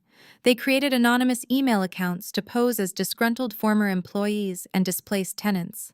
They compiled a highly inflammatory dossier accusing me of ordering illegal winter evictions, shutting off utilities to force families out, and bribing city officials to look the other way. By dawn, they submitted the entire fabricated package to the editor of the blog, framing it as the ultimate exposure of a corrupt corporate tyrant. They sat back and waited for the bomb to detonate. 48 hours later, I was sitting at the glass desk in my penthouse office, reviewing the quarterly projections for Vanguard acquisitions. The morning was perfectly quiet until my desk phone, my personal cell phone, and my assistant's line all began ringing simultaneously. David burst through my office doors without knocking. He did not look calm. He looked absolutely terrified. "Nia, turn on your computer right now," David shouted, rushing over to my desk. "The Capitol Whisper just published a massive expose on you. It is going viral across every major social media platform. They are accusing you of illegally evicting hundreds of low-income families." I quickly clicked open my web browser. The headline screamed across the top of the screen in bold, aggressive letters, branding me a corporate monster. My phone vibrated endlessly with urgent messages. "The institutional investors are calling in an absolute panic," David warned, his voice tight with anxiety. "The public backlash is already starting. We just watched our company's stock take a massive hit." I looked at David, completely unbothered by the panic radiating from his entire posture. "The stock market is highly reactive, David. It always bounces back the moment the truth is exposed." I picked up my personal cell phone from the smooth glass desk. The screen illuminated with a new text message from an unsaved number, but I knew exactly who had sent it. The message contained a single arrogant word: checkmate. Marcus actually believed he had finally outsmarted me. He honestly thought a fabricated scandal published on a sleazy gossip blog could dismantle an elite corporate empire I had spent an entire decade fortifying. "I want you to call his bluff," I instructed David, setting the phone face down. "Get our corporate public relations team on the line right now. I want them to schedule an emergency press conference in the main atrium of our headquarters for exactly 2 o'clock this afternoon. I want you to invite every single major news outlet, financial journalist, and local news anchor in the Washington metropolitan area. Marcus and Lauren want a public spectacle to ruin my name, so we are going to give them a front row seat to a show they will never forget." David swallowed hard, adjusting his tie nervously. "Nia, we need more time to draft a solid defensive statement. We cannot just blindly face a hostile press corps without a bulletproof counter-narrative ready to go. The Capitol Whisper is actively accusing your firm of displacing low-income minority families. That is a career-ending allegation in this political climate." I stood up from my desk and smoothed the skirt of my tailored suit. "We do not need a defensive statement, David, because I am absolutely not defending myself. I am going on the offensive, and I am bringing heavy artillery." When Lauren stole that priceless Cartier necklace from Beatrice a few days ago, I did not just let her walk away into the night unmonitored. I immediately hired an elite ex-military private investigator to track her every movement, fully anticipating she would try another desperate malicious stunt. My investigator followed her directly to that cheap fluorescent-lit diner on the outskirts of Alexandria. He was sitting quietly in the booth directly behind them when Marcus swaggered in. My investigator was wearing a high-definition hidden body camera perfectly angled to capture their entire venomous late-night plotting session. I opened my encrypted email server and turned my computer monitor around so David could see the screen. I clicked play on the attached video file. David leaned in, his eyes widening as he watched crystal-clear high-definition footage of Marcus and Lauren sitting in the dingy vinyl booth. The audio was pristine. We could hear every single word of their pathetic conspiracy. We watched the exact moment Marcus pulled a thick manila envelope stuffed with $10,000 in untraceable cash out of his jacket and slid it across the sticky table to the blog editor. David let out a sharp, breathless laugh. All the anxiety completely vanished from his face, instantly replaced by the predatory grin of a ruthless corporate lawyer who knew he had just won the war. This is absolute gold, Nia. This is not just defamation. This is a highly coordinated, premeditated extortion and corporate sabotage campaign. We are going to absolutely bury them. At exactly 2 o'clock, the expansive marble atrium of Oasis Holdings was packed to maximum capacity. The flashing lights of news cameras illuminated the room, and dozens of reporters clamored aggressively against the velvet security ropes. The atmosphere was undeniably hostile. The journalists were incredibly hungry for blood, eager to tear down a wealthy black businesswoman who had supposedly betrayed her own community. They shouted vicious questions about illegal evictions and corporate greed as I walked confidently up to the sleek acrylic podium. I did not shrink away from their glaring camera lenses. I adjusted the microphone, looking out over the sea of hostile faces with an expression of absolute unbothered calm. "Good afternoon," I began, my voice echoing powerfully through the massive atrium. "Today, a local blog published a horrific story regarding my companies. I am not here to offer you an apology." I continued, silencing the shouting reporters with my authoritative tone. "I am not here to offer a carefully crafted public relations statement to mitigate the damage. I am here to present you with the undeniable truth. The allegations published by the Capitol Whisper are entirely fabricated. They were manufactured by two desperate, disgraced individuals attempting to extort me after failing to steal my assets in family court. Rather than asking you to simply take my word for it, I'm going to show you exactly how this lie was bought." Sasha. I nodded to my technical director standing in the back of the atrium. The bright overhead lights dimmed immediately. A massive digital projector illuminated the blank white wall directly behind the podium. The journalists stopped shouting, turning their camera lenses toward the giant screen. The hidden camera footage began to play in stunning high definition. The entire room watched in absolute stunned silence as the faces of Marcus and Lauren appeared on the wall sitting in the cheap diner. The pristine audio echoed through the room, broadcasting their entire malicious scheme to ruin my reputation for pure revenge. The press watched Marcus explicitly detail the creation of the fake eviction notices. They watched him eagerly hand over the thick envelope of cash to the blog editor. They heard Lauren laughing about manipulating the racial narrative to guarantee my public destruction. The moment the video ended, the atrium lights flickered back on. The silence broke instantly, replaced by an absolute frenzy. The journalists were no longer looking at me as a corrupt, heartless landlord. They were looking at the biggest extortion scandal of the year. Marcus sent me a text message claiming checkmate, completely unaware that he had just played himself straight into a federal prison. The camera flashes strobed like lightning across the marble atrium. Reporters who had been shouting hostile accusations just moments before were now scrambling over each other to capture the high-definition evidence projected on the wall.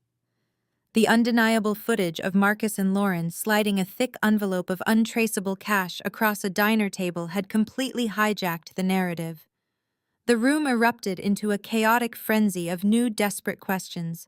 But this time, I was not the target of their outrage. I raised my hand, silencing the chaotic room with a single authoritative gesture. I stepped back up to the sleek acrylic podium and leaned into the microphone. "As you have just witnessed, the allegations published by the Capitol Whisper are entirely fraudulent." I stated, my voice echoing with absolute clarity. This was a highly coordinated, malicious campaign designed to manipulate the media and extort a legitimate corporate entity. I have already submitted this unedited footage along with comprehensive financial records and private investigator logs directly to the federal authorities. The individual you saw accepting that bribe, the senior editor of the blog, is currently under active investigation for corporate extortion. David stood beside me, projecting the lethal confidence of a shark smelling blood in the water. He pulled a thick legal document from his briefcase and held it up for the cameras. Furthermore, my client is taking immediate and catastrophic legal action, David announced to the press corps. As of this afternoon, we have officially filed a $50 million defamation and corporate sabotage lawsuit against Marcus Lauren and the parent company that hosts the Capitol Whisper. We will not settle. We will not negotiate. We will pursue every single penny of damages until the individuals responsible for this malicious smear campaign are entirely bankrupt. The reporters frantically typed on their phones, broadcasting the massive lawsuit across every major news network in the Washington metropolitan area. The corporate takedown was an absolute, undisputed success. Within 30 minutes of the press conference concluding, the publisher of the blog issued a frantic public apology. They immediately fired the corrupt editor, wiped the fabricated article from their servers, and begged for corporate clemency. My institutional investors, who had been panicking just an hour prior, flooded my assistant's phone lines with apologies and renewed pledges of financial support. The stock price of Vanguard Acquisitions did not just bounce back, it skyrocketed higher than ever before. While I sat in my penthouse office enjoying a celebratory glass of sparkling water, the shockwaves of my press conference were utterly destroying the lives of my enemies. Lauren had been sitting in a luxury hotel suite sipping overpriced champagne and waiting to watch my public downfall on the local news. Instead, she watched her own face projected onto a massive screen, handing a bribe to a sleazy tabloid editor. Her cell phone immediately started ringing. It was not her high society friends calling to offer support. It was her husband, Julian. Julian had just spent the last few days dealing with the horrific fallout of Lauren stealing his mother's priceless Cartier necklace. He had barely managed to keep Beatrice from pressing felony charges against her. Now he was watching his wife commit corporate sabotage on live television. Julian was a greedy, image-obsessed man, but he was also incredibly protective of his own assets. He knew exactly what a $50 million defamation lawsuit meant. If he stayed married to Lauren, my legal team would rip apart their joint accounts, liquidate their properties, and seize his personal wealth to satisfy the catastrophic judgment. Julian did not even wait for Lauren to return his call. He immediately contacted his aggressive family law attorney and filed an emergency petition for divorce. He explicitly cited her criminal activities and severe financial misconduct to legally isolate his assets from her impending ruin. He locked her out of their shared banking accounts, canceled all of her luxury credit cards, and ordered the security guards at their gated community to deny her entry. In the span of a single afternoon, Lauren went from a smug, entitled Potomac housewife to a completely penniless outcast with a massive lawsuit hanging directly over her head. She was left sitting in a hotel room she could no longer afford, abandoned by the very elite society she had used to mock my background.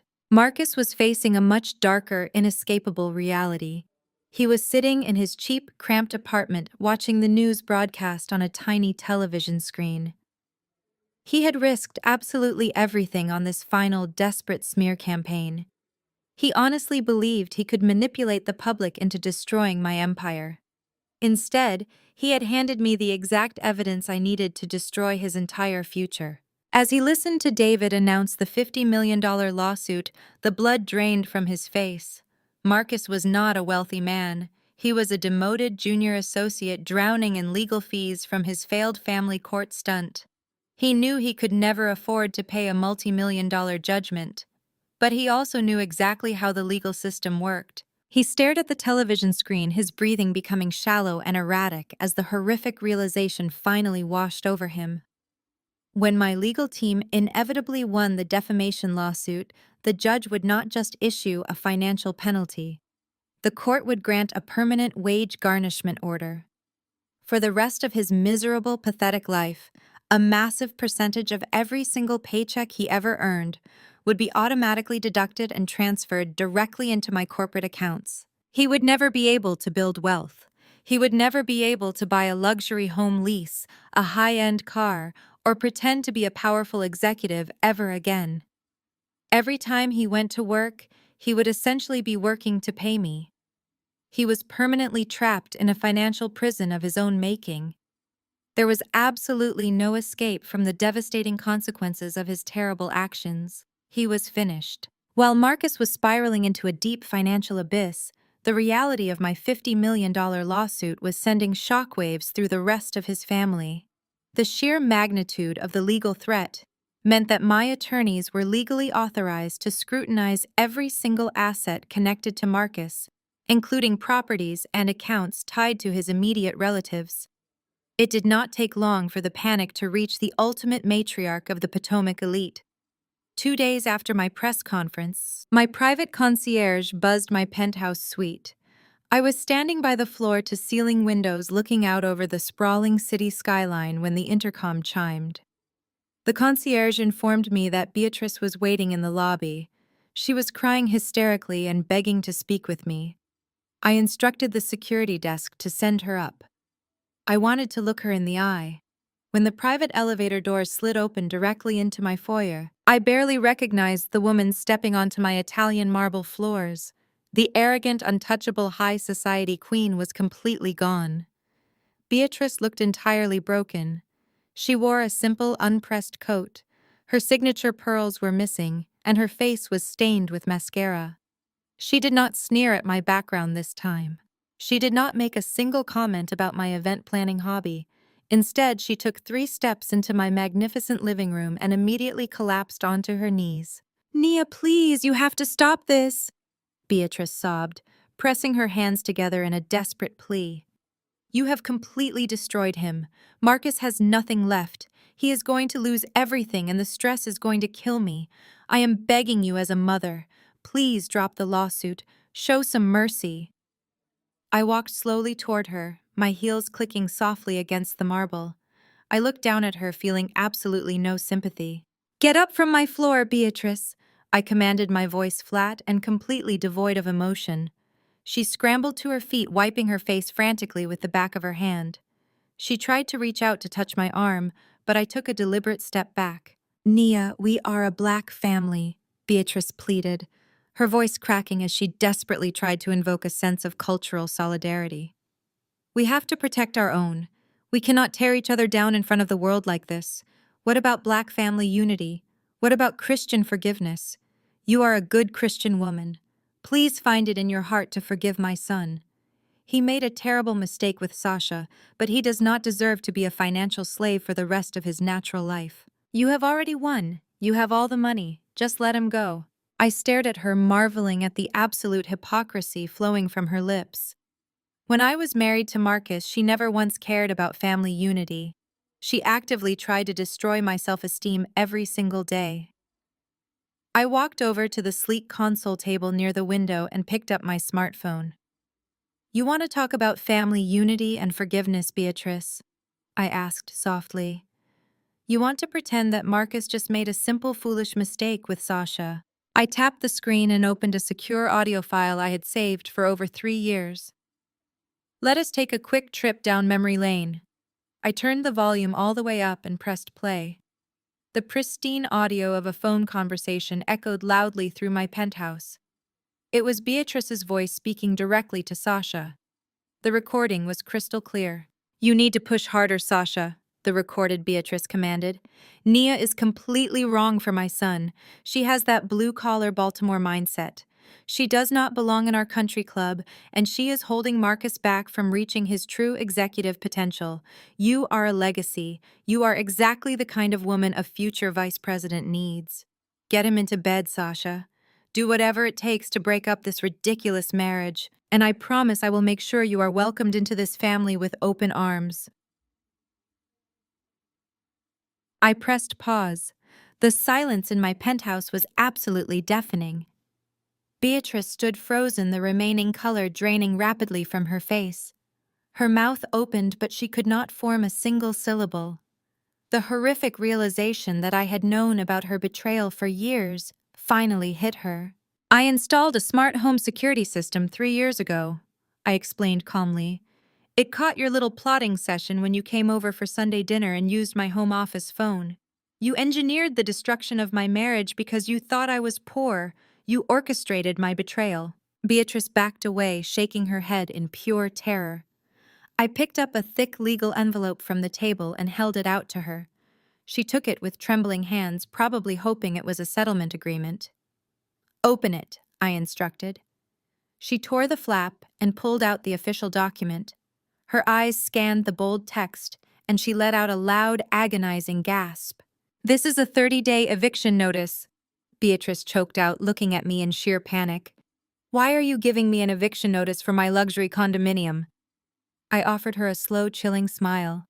Because Marcus is not the only person who benefited from my hidden corporate subsidies, Beatrice. You live in a building managed by Zenith Properties.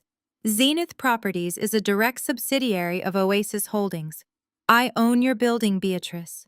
Your entire upscale lifestyle was entirely funded by my silent charity, and considering your arrogant son is about to be completely bankrupt from a $50 million defamation lawsuit, he can no longer afford to pay your heavily subsidized rent. Your precious high society friends will absolutely love watching the moving trucks pull up to your door. Pack your bags, Beatrice. You have exactly 1 month to vacate my private property. Beatrice stared at the eviction notice in her trembling hands, as if the thick parchment were dripping with lethal poison. The air in my luxurious penthouse felt thin, completely devoid of the artificial warmth she had tried to manufacture just moments before. She looked from the legal document to my face, searching for a single trace of hesitation or mercy. She found absolutely nothing but the cold, hard reflection of her own cruelty staring back at her. Beatrice opened her mouth to argue, to invoke God or family one last time, but the sheer finality in my eyes silenced her completely. I pressed a button on my desk phone, instructing my private security team to escort my former mother-in-law out of the building. She did not fight them when they arrived. She walked out of my grand foyer with her shoulders slumped forward, finally understanding that her long reign over Potomac high society was permanently finished. Within 3 weeks, Beatrice was forced to auction off her prized antique furniture just to afford the security deposit on a tiny, cramped 2-bedroom apartment in a highly undesirable zip code. Her elite country club friends had completely abandoned her the moment her severe financial ruin became public knowledge. Marcus fared significantly worse. The 1st of December arrived with ruthless punctuality. Marcus, entirely stripped of his hidden offshore accounts and severely demoted at work, did not have the $15,000 required to maintain his lease at the Potomac mansion. He arrogantly assumed I would grant him a brief grace period, relying on the lingering ghost of our dead marriage to buy him some time. I did not give him a single hour. At exactly 8 o'clock in the morning on the 2nd day of the month, 2 armed sheriff's deputies pounded on the heavy oak doors of the estate. Marcus answered the door in his bathrobe, his eyes bloodshot from severe stress and lack of sleep. The deputies handed him a court-ordered eviction mandate and gave him exactly 20 minutes to gather his immediate personal belongings. He was physically escorted off the sweeping limestone steps, forced to watch as a professional moving crew hastily shoved his designer suits and cheap golf clubs into heavy black garbage bags. They left his belongings sitting on the wet curb for the entire neighborhood to witness. Sasha watched the entire humiliating eviction unfold from the comfortable passenger seat of her leased luxury sport utility vehicle. She had arrived at the estate expecting Marcus to somehow pull a miraculous financial recovery out of thin air. Instead, she saw a broken homeless man arguing with police officers over garbage bags on the sidewalk. Sasha was a public relations director. She possessed a lethal instinct for self-preservation. She knew that remaining associated with Marcus meant tying her own brand to a man facing a $50 million defamation lawsuit and a lifetime of severe wage garnishments. He was no longer a wealthy corporate asset. He was a highly radioactive, incredibly dangerous financial liability. Sasha did not even step out of her vehicle to comfort him. She simply rolled up her dark-tinted window, told her private driver to take her directly back to her expensive downtown apartment, and pulled out her smartphone to do exactly what she did best. She ruthlessly controlled the narrative. By noon, Sasha had crafted the ultimate digital execution. She posted a highly stylized dramatic text graphic to her public Instagram account, ensuring her privacy settings were completely removed so the post could go viral. She did not just break up with Marcus quietly, she actively incinerated his reputation. In a lengthy, venomous caption, Sasha claimed she was the victim of a predatory, financially abusive narcissist. She accused Marcus of fabricating his executive wealth, lying about his impending promotions, and manipulating her into believing he was a man of substance. To guarantee maximum devastation, she specifically tagged the official accounts of his university, his prestigious fraternity, and the entire regional historically black colleges and universities alumni network. She wanted every single elite degree holding professional in the Washington metropolitan area to know that Marcus was a fraudulent, penniless imposter who could not even afford his own rent. The ruthless post garnered thousands of likes and hundreds of cruel mocking comments within a single hour. Marcus was instantly transformed into the ultimate laughingstock of the exact social circles he had sacrificed his marriage to impress. Everything around him had completely collapsed. Marcus had no home, no hidden savings, no executive title, and absolutely no social standing. His mother blamed him entirely for her humiliating downgrade to a tiny apartment. His older brother Julian refused to take his phone calls after the disaster with the stolen Cartier necklace. His mistress had publicly discarded him to save her own career. He was completely isolated, trapped in a nightmare he had built with his own two hands. He had absolutely nowhere left to turn, no one left to manipulate, and absolutely no more lies left to tell anyone. Desperation completely overrode his remaining pride. The sky over Washington opened up later that evening, unleashing a torrential, freezing downpour. I stepped out of the heavy glass doors of the Oasis Holdings corporate headquarters, wrapping my tailored cashmere coat tightly against the biting wind. My security detail flanked me, holding a large umbrella overhead as we walked toward my waiting Maybach. Suddenly, a pathetic figure stepped out from the dark shadows of the adjacent concrete parking garage, completely soaked by the freezing, relentless rain. It was Marcus. He looked incredibly frail, shivering violently as the rain plastered his cheap dress shirt to his skin. He stumbled forward blindly, completely ignoring the loud warning shouts from my trained security guards. Marcus collapsed onto the freezing wet concrete right in front of my designer shoes, dropping heavily to his knees in the pouring rain, sobbing uncontrollably as he begged me to please give him his old, comfortable life back. The freezing rain pelted against the expansive canopy of the black golf umbrella, my head of security held steadily over my head. I stood perfectly dry in my cashmere coat and designer heels, looking down at the man who had once promised to protect me for the rest of my life. Marcus was kneeling in a deep puddle on the harsh concrete. His cheap, thin dress shirt was completely transparent, plastered against his shivering skin. The water matted his hair to his forehead, and his shoulders shook with violent, uncontrollable sobs. He looked up at me, his eyes red and swollen, completely stripped of the arrogant executive persona he had worn like a shield just a few weeks ago. "Nia, please," Marcus begged, his voice cracking horribly over the sound of the torrential downpour. "I have absolutely nothing left. I am sleeping in my car. My mother will not even answer my calls. Sasha took the rest of the cash I had in my checking account and blocked my number. I was so incredibly stupid. I was blinded by my own ego, and I let them manipulate me into thinking I needed someone else. But it was always you. You were the one who held me together. I see that now. I will do anything to fix this. I will scrub your floors. I will go to counseling. Just please let me come home." I stared down at him. A few months ago, seeing the man I loved in this kind of agonizing pain would have broken my heart into a million pieces.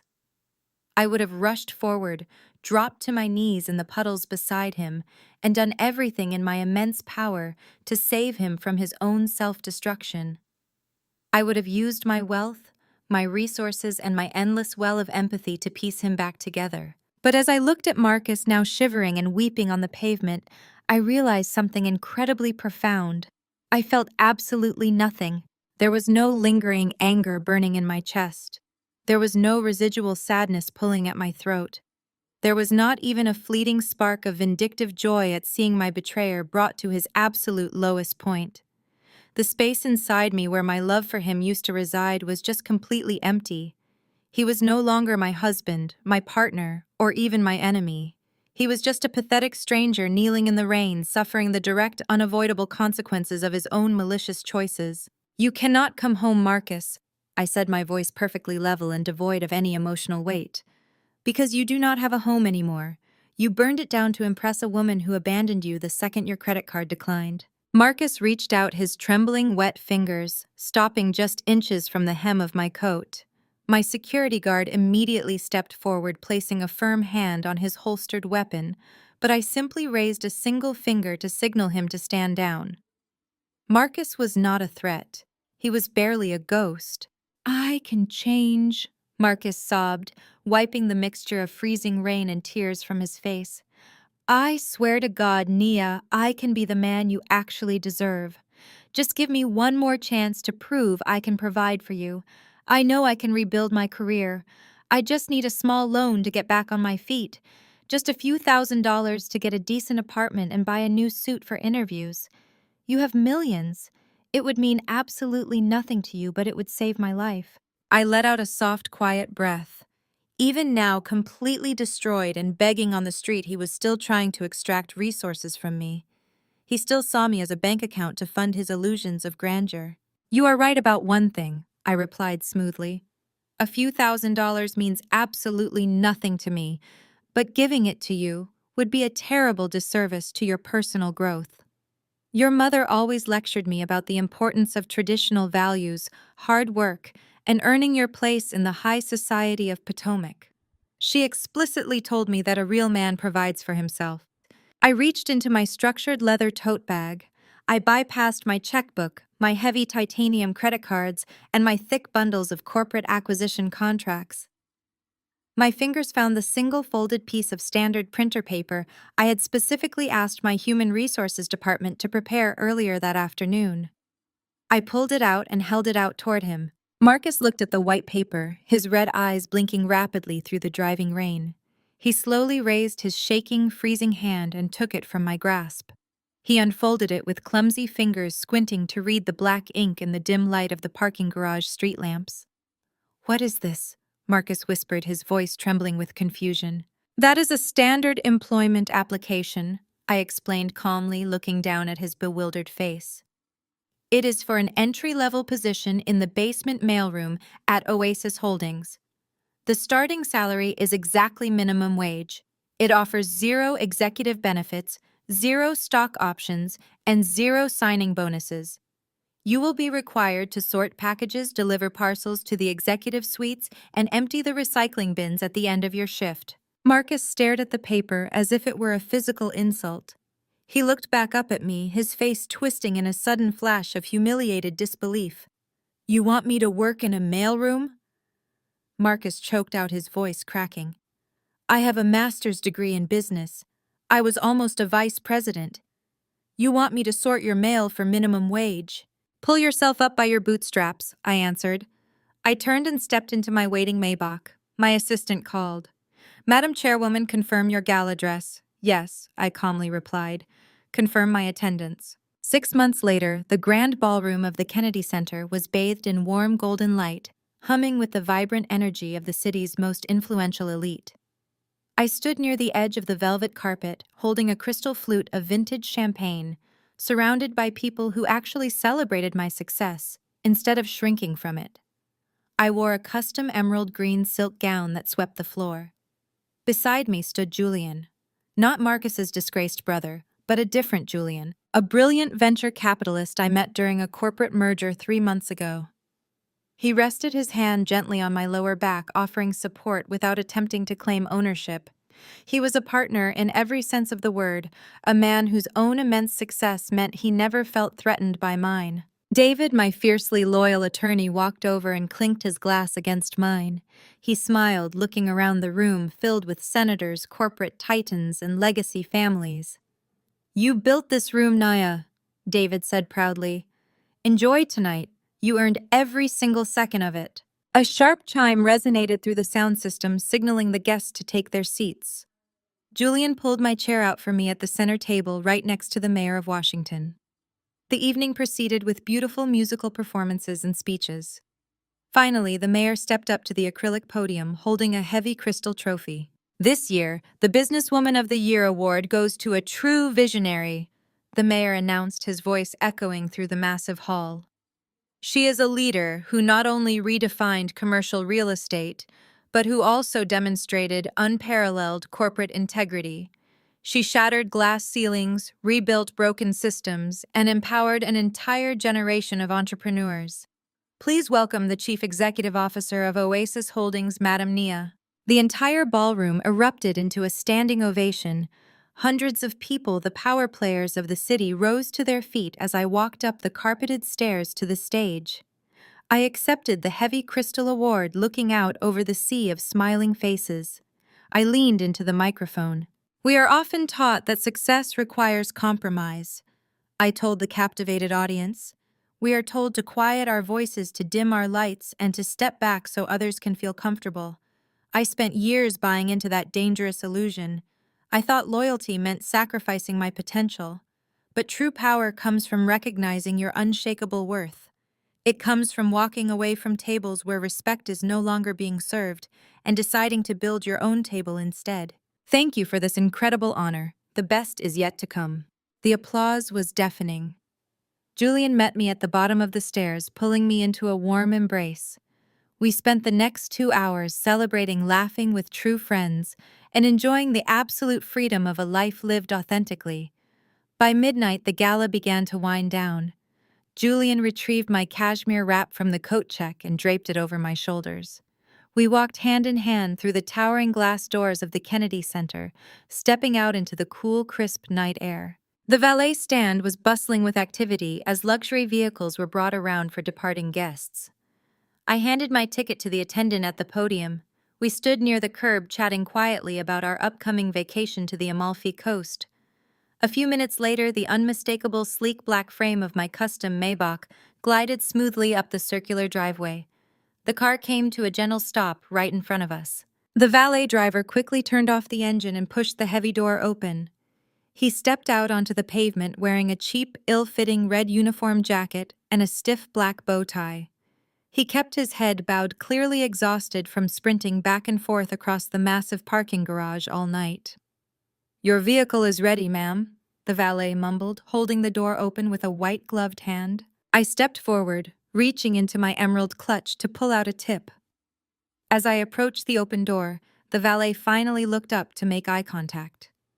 The air simply vanished from his lungs. The valet froze completely, his hand gripping the edge of the car door so tightly it shook. It was Marcus. He looked absolutely terrible. The deep dark bags under his eyes spoke of countless sleepless nights. The cheap synthetic fabric of his uniform hung loosely on his diminished frame. The $50 million defamation judgment had clearly taken everything from him. His wages were garnished, his assets were liquidated, and he was working a grueling minimum wage night shift just to survive. Marcus stared at me, his eyes wide with a horrific mixture of profound shock, absolute humiliation, and devastating regret. He looked at the heavy crystal award in my hand. He looked at Julian, a powerful man standing confidently by my side. Then Marcus looked back at my face, realizing the astronomical magnitude of what he had thrown away for a fleeting illusion. He opened his mouth to speak, to beg to say anything at all, to bridge the impossible chasm between us. I did not give him the chance. I did not glare at him. I did not smile. I looked at him with the exact same polite corporate indifference I would give to any anonymous service worker. I stepped smoothly into the luxurious leather interior of my Maybach. I turned back, holding out a crisp, brand-new $100 bill. Marcus stared at the money, his lip trembling violently. He slowly raised his shaking white-gloved hand and took the bill from my fingers. "Keep the change," I said calmly. I pulled the heavy car door shut.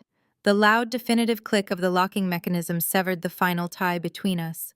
Julian slid into the other side of the car entirely unbothered by the interaction. I leaned back into the plush leather seat. We drove away.